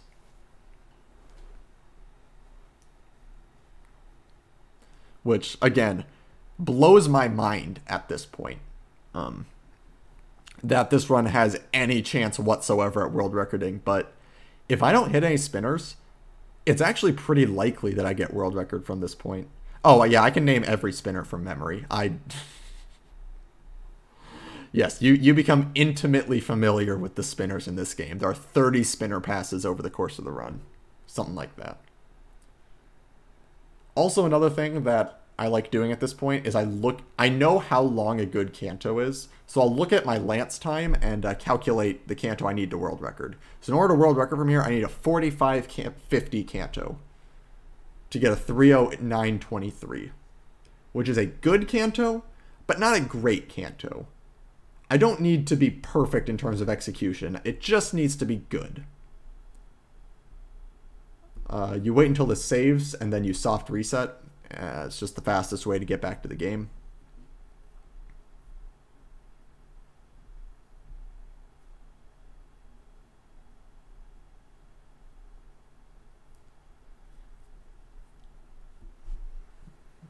And now we're going to make our way over to Kanto. The order we fight the gyms in Kanto is weird. I've been told that optimizing the gym order in Kanto was really annoying and difficult. I can't tell you why the gym order is the way it is. Other other than you need to put off Sabrina and Brock until the end so that you gain enough levels to learn Crunch, so that you can use Crunch on those fights.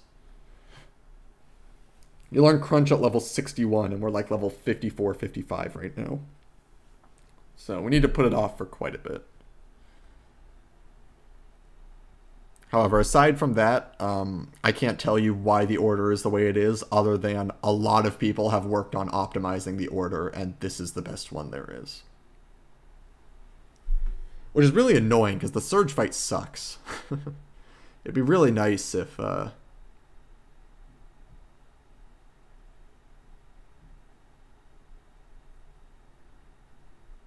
Surge was better, but apparently there's no way to get that to happen.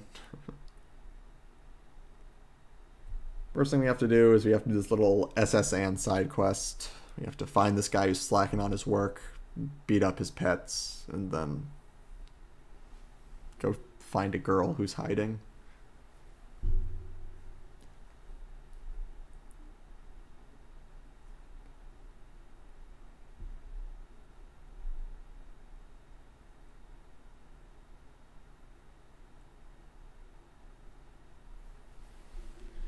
Kanto is my favorite part of the run, because like I've said, it's almost pure execution.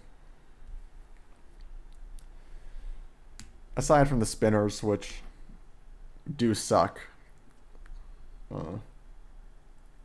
When you're firing on all cylinders and doing Kanto well, it feels really rewarding.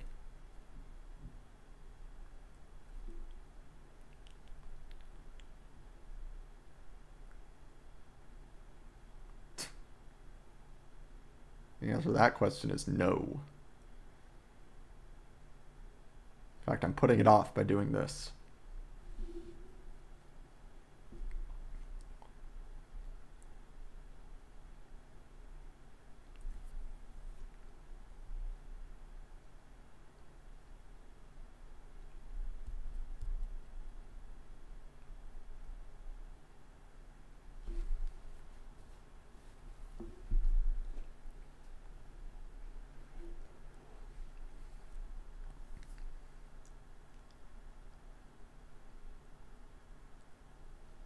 Find the girl. This guy rewards us with like a metal coat or something, which I think you give to an Onyx and trade in order to get Steelix. I don't actually know. It's completely useless for us.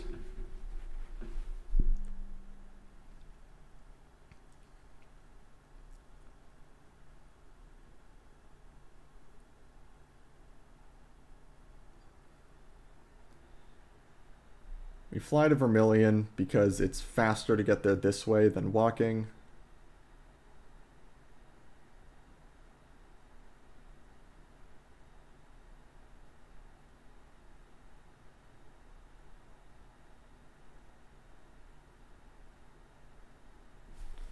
Bike up to Cerulean and then head right towards the power plant. We need to trigger the power plant cutscene in order for the rocket to show up in Misty's gym, I think. So it's best to do it at the very start. No, you didn't. Because that time is ridiculous.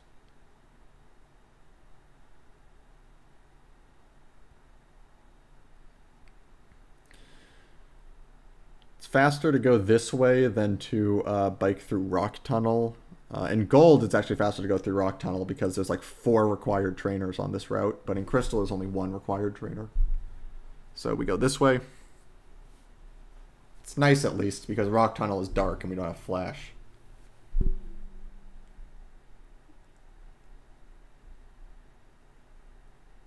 Oh, Metal Coat is also for Scizor. Interesting.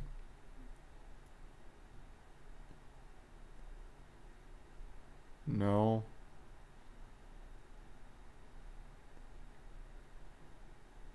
Alright. Coming up is Heidi. We have to pass her 4 times. We're going to pass her 2 times right now. Right here. Use a Super Repel here. That's 1 pass. That's 2 passes. So we made it past her for the first time.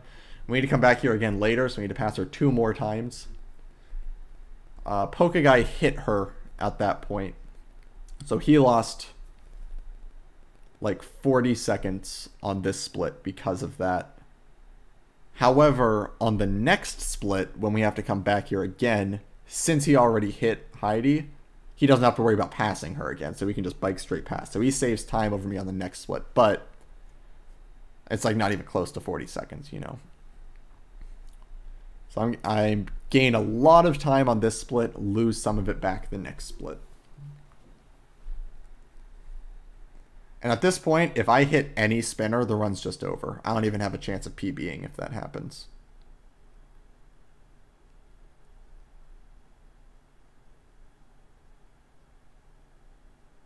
I think my old PB also hit Heidi, actually. Yeah, my old PB hit Heidi on the surge split. So the next time I go back there.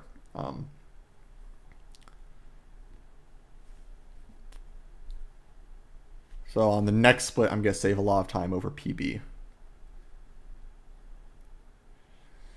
This is the Nugget Bridge section. It's just 7 consecutive fights where you one-shot everything. So I'm just going to speed up through this.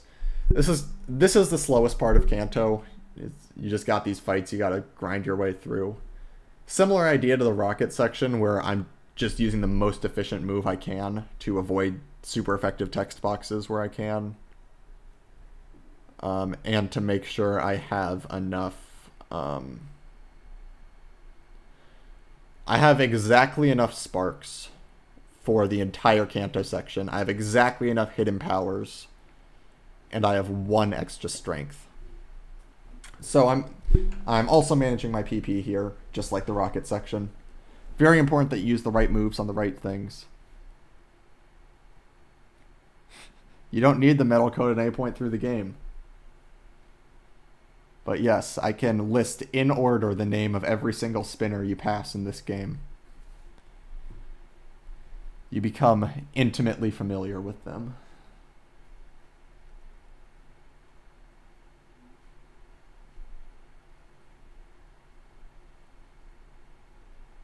I said you have exactly enough sparks. You technically have 1 extra, but you spark Red's Espeon instead of crunching it to save a text box. However, if you accidentally use 1 spark where you weren't supposed to, you can recover. You just crunch the Espeon.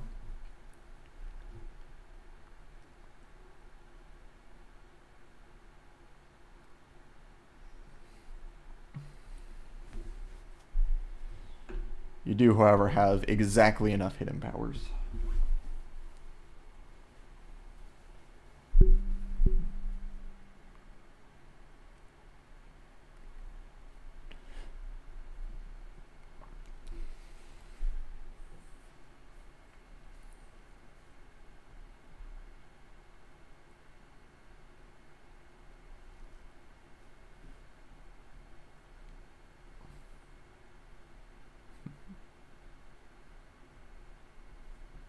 Metronome belly drum, oh no. That one's scary.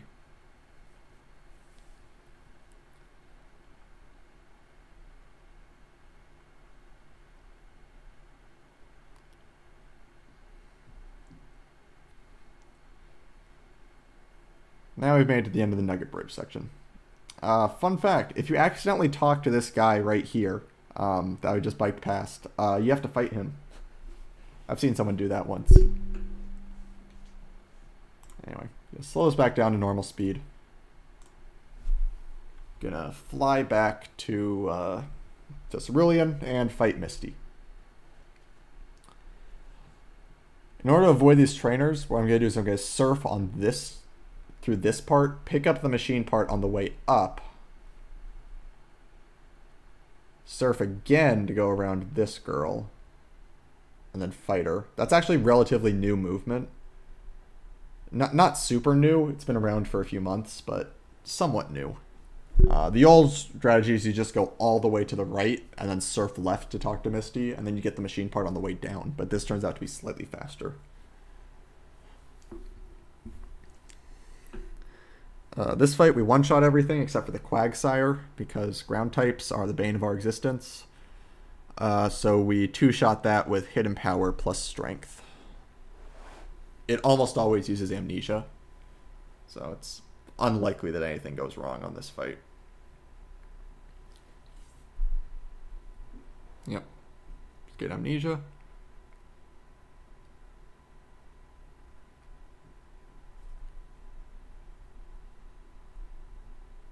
And then we just spark these guys.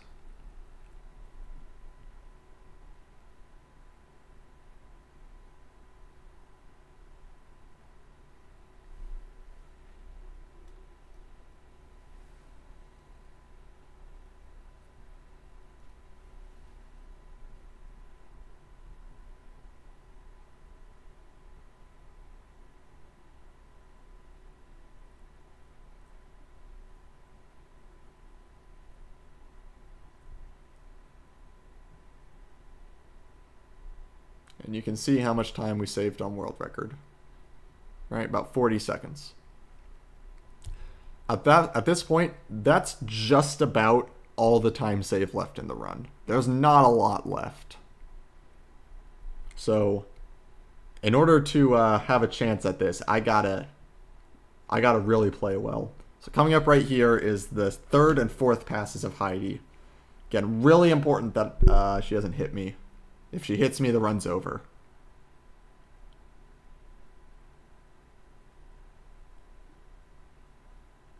And we make it past her. I repel on this tile specifically to set up a buffer later for Tom. Same idea as Joyce, basically.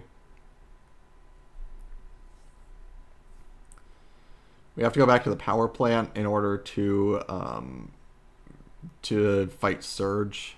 I think the story is something like the cans malfunctioned and he's trapped or something, and by fixing the power plant it frees him. I don't know.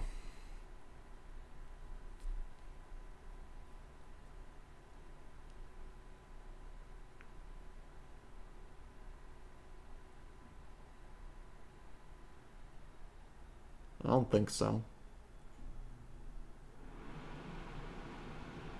Anyway. Before we fight Surge, though, we're going to head to Lavender Town and get the, like, Kanto extension to the Pokegear or something. I don't know.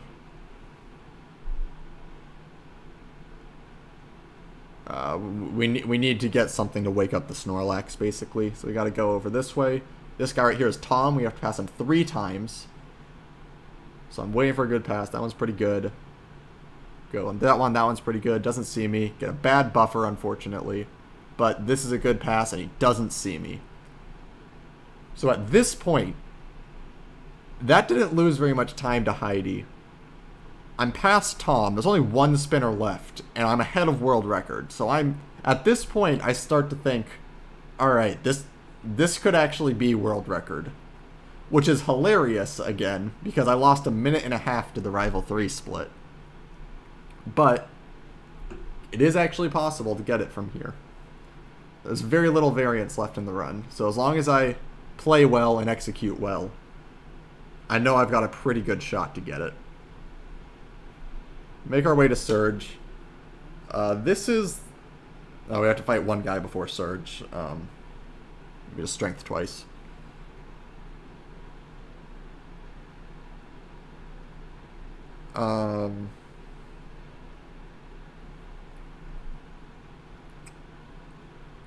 So the Surge fight is by far the most annoying fight in Kanto, and that includes Red.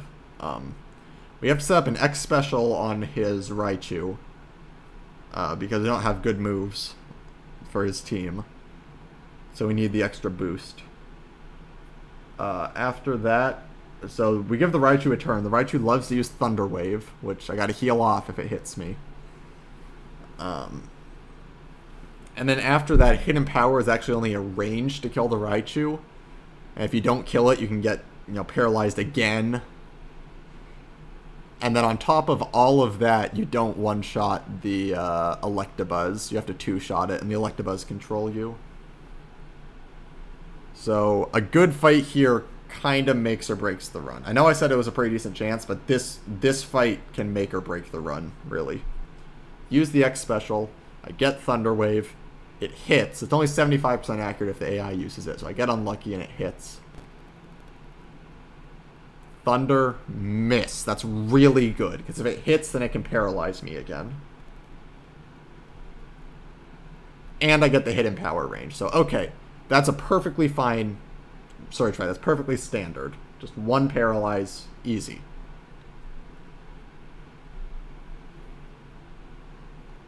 But there's still the Electabuzz. And the Electabuzz usually uses Light Screen, I think, but can use Thunder. And again, Thunder can paralyze. So... Spark the Magneton, because once again, we have no good moves for Magneton. Part of the reason why we need Dex Special.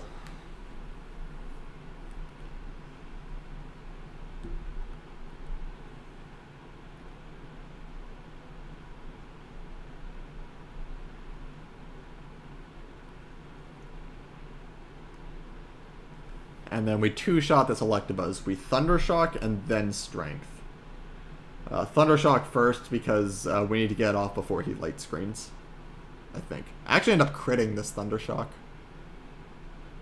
It doesn't end up mattering, but I had me confused for a second, like, wait, is he going to heal? But no, Surge doesn't heal any of his things.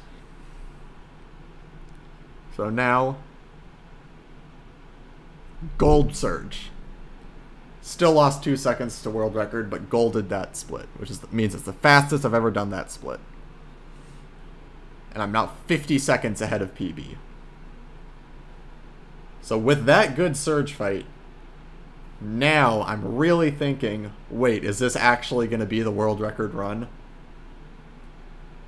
I repel. Repelling on this tile specifically actually does kind of matter. It doesn't really, but doing it on specifically this tile makes it a... The place where it wears off is kind of nice, basically. That Snorlax can be shiny. I've never seen one that's shiny, but it can. I wasn't nervous at this point because there was still so much of the run left that I could fuck up. I didn't really get nervous until the red split. At this point, we're going to pass a Rotator. If you do this movement perfectly, you can just go and she won't see you. So you can see she barely doesn't see me. I go just barely into Pewter and then leave. That gets the fly point. We have fly back there later.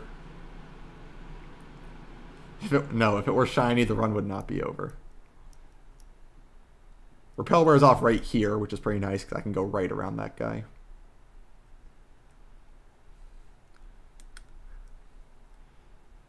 And now the reason I bought 3 max repels instead of just buying more super repels earlier is a super repel doesn't last for this entire section. We actually need the max repel.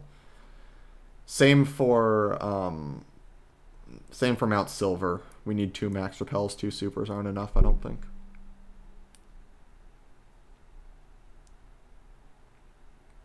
Now we're going to surf down to Blaine.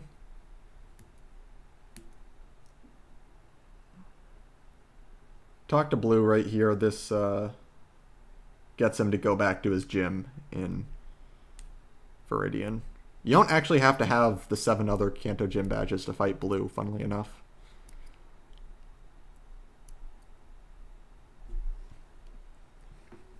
We end up fighting him 6th.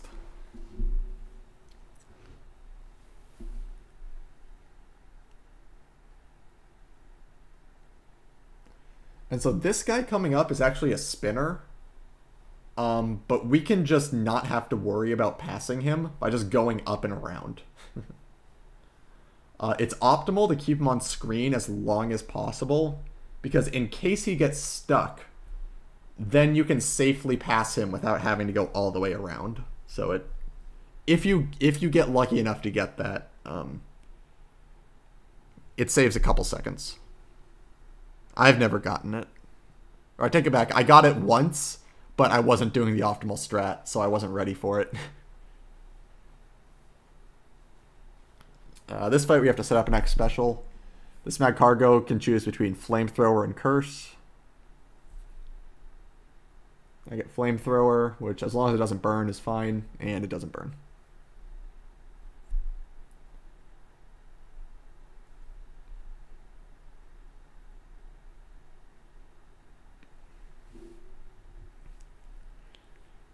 And fight's free from here.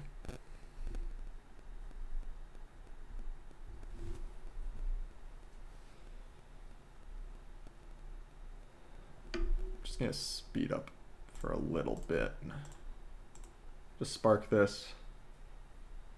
Gonna surf over to Fuchsia to fight Janine.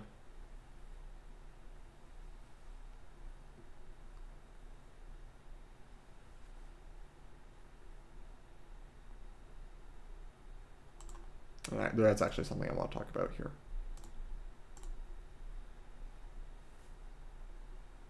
Everyone always asks if these are spinners. These are not spinners. They have zero vision. They can't see you. They just kind of spin around. And Janine is always in this spot. It's not random. Alright, that's all I wanted to say. This fight, you just Thundershock everything, and except for the last thing, which you spark. On the last poke, there is a 50% chance that she will use a dire hit, which loses a second. And a 50% chance that she won't.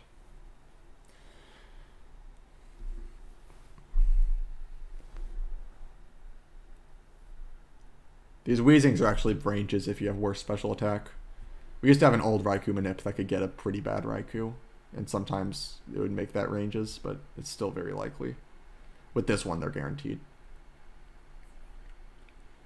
And of course I get the dire hit. I always get the dire hit.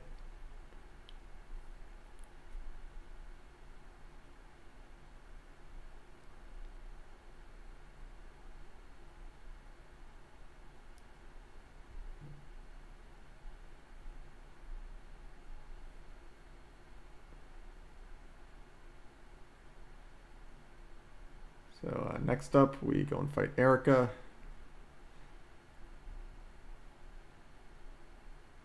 Erica is actually the gym that has the most trainers you have to fight through to get her and can't get to her in Kanto. You have to fight 3 trainers. So this gym's a little slow. Same idea. Just using the right moves, we one-shot everything. I think we can't do Erica earlier because something doesn't die on her if you don't have the experience. I don't know.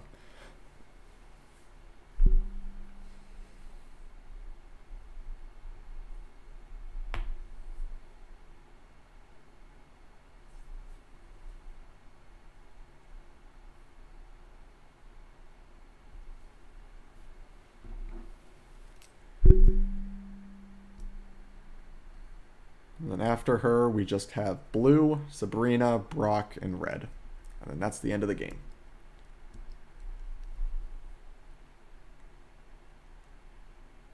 And I guess there's also one trainer in Brock's gym that we have to fight.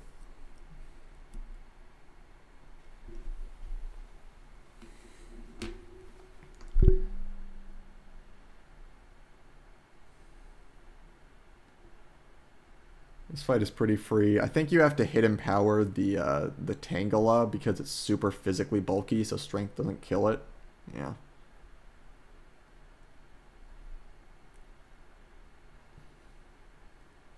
And then Spark is actually neutral against the jump bluff because it's part flying.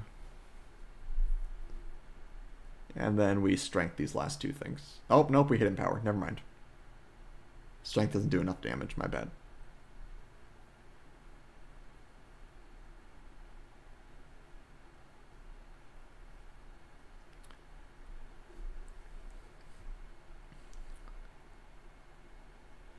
That's Erica. And we can see I'm like slowly losing tiny bits of time to world record. But as long as I stay where I am, I still got this. I know that world record loses 7 seconds on the Brock split to using the wrong move. But world record does get a very good red fight. So I need to kind of stay where I am. I'm actually going to slow down for this fight. For this fight, we start by setting up 1 X special on the Pidgeot, and then we go from there. The Pidgeot is 50-50 between Quick Attack and Mirror Move. We obviously want to see Mirror Move because it doesn't do damage, and also we don't want to see Quick Attack because it'll take priority over our move. Quick Attack on turn 1. And quick attack on turn 2. So we got kind of the worst possible Pidgeot, aside from it critting us. We still have enough health for red right here, but it's annoying.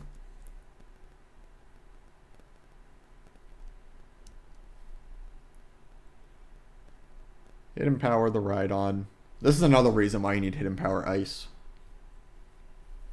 If you pick Fire, you don't have anything good for this.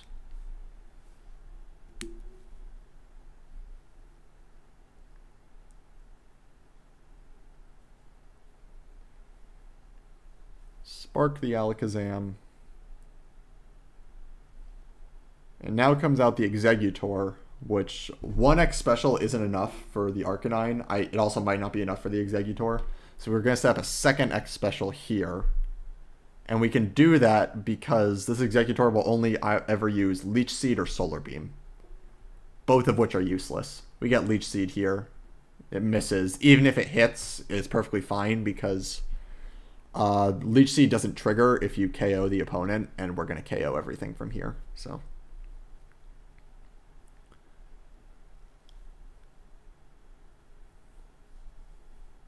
now with our second X special, we can one-shot the Arcanine. With other routes, there's sometimes you don't have enough X specials to set up 2 of them on this fight, so you have to two-shot that Arcanine. It's really bad when you have to do that. Flamethrower is really slow. Hit level 61, learn Crunch, teach it over Thundershock.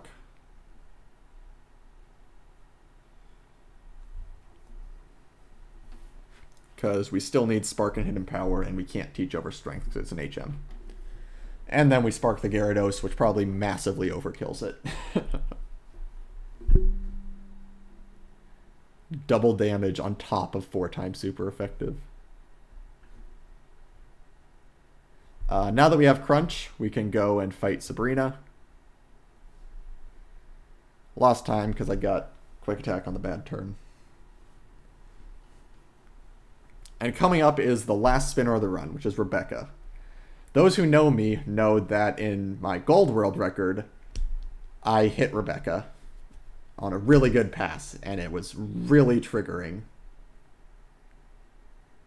And I almost gave up the run, but I managed to pull it back and get a 7-second world record.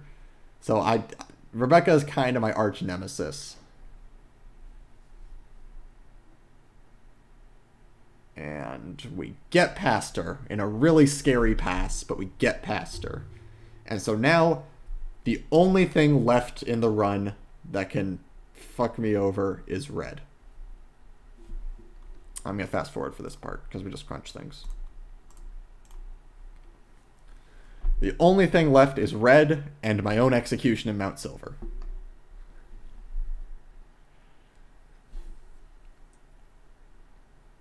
And potentially getting lost in this gym.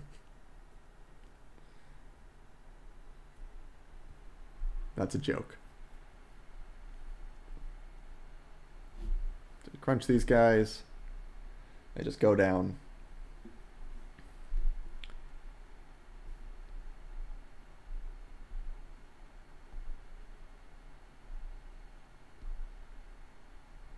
Leave the gym. Fly over to Brock.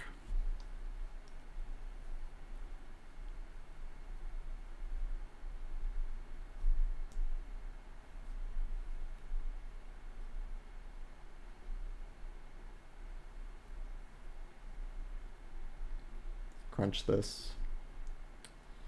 And then on Brock, we're going to crunch his first 3 things, and then we're going to spark the Kabutops and Omastar.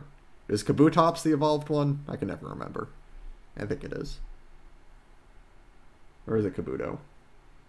It is Kabutops, okay.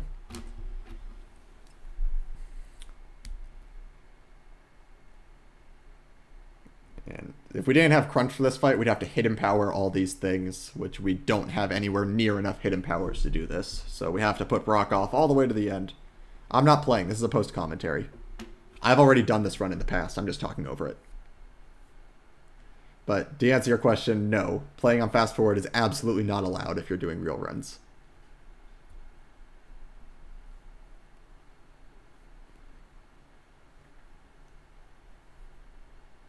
Yeah, saved about 7 seconds on world record because he uses the wrong move on the trainer earlier. And now there's just the red fight left. At this point is when I start getting nervous. Because if I just get, like, a normal red fight, then this is world record. But I also need to make my way through Mount Silver. Mount Silver is completely dark. You're supposed to use Flash in it. But getting Flash and teaching Flash and using Flash is all slow. So instead, I just memorize the layout. However, it's...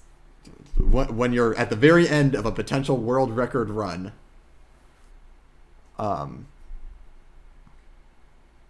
it's really stressful to try to get through Mount Silver. And I'm mad at myself because I do a really bad job of it in this run. You'll see in a second.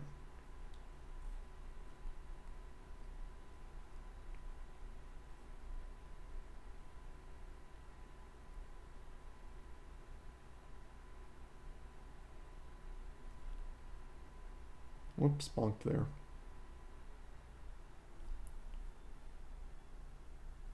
So we make our way over. We enter Mount Silver. And immediately I bonk the wall.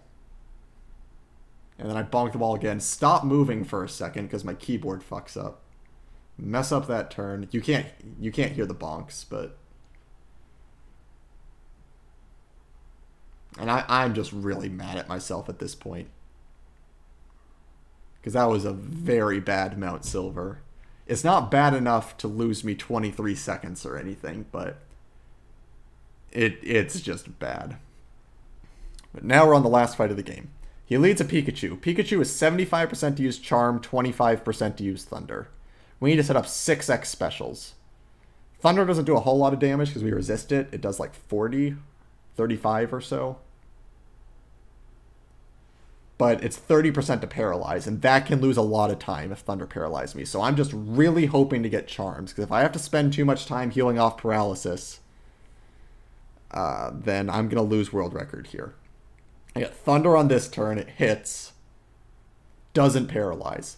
The other thing is we need to two-shot Snorlax. Snorlax Body Slam does up to 107.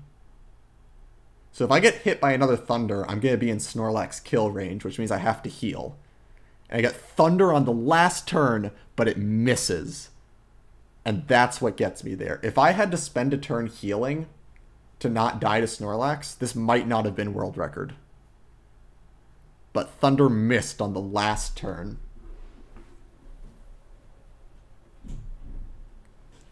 Spark the Espeon instead of Crunch because we have the extra Spark and it saves a super effective text box. You actually only need 4x specials for this fight, except for the Snorlax. Because the Snorlax uses Amnesia. And so you need 6x specials to two-shot through Amnesia. Look at how slow that health bar goes. Yes, you can YOLO Snorlax and not set up all 6x specials, but it's unlikely to work. There's the Amnesia. If I got Body Slam there and it paralyzed me, it could have been really bad. But it didn't. We just got Amnesia. Of course, I crit on that turn when it doesn't matter. Pokeguy did crit the Snorlax in his run, so he saves a little bit.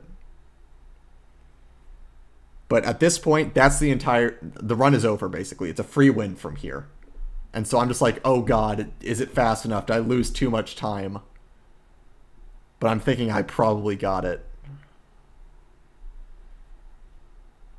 If you're not in Body Slam kill range, the Snorlax is very unlikely to Body Slam. It'll usually Amnesia. But it can still Body Slam. But yes, if it crits Body Slam, it probably does like 180 to 190 damage.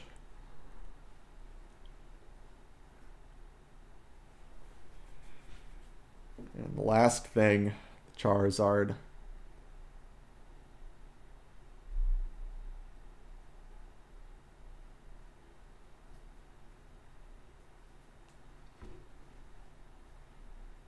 And time. That is world record by 16 seconds.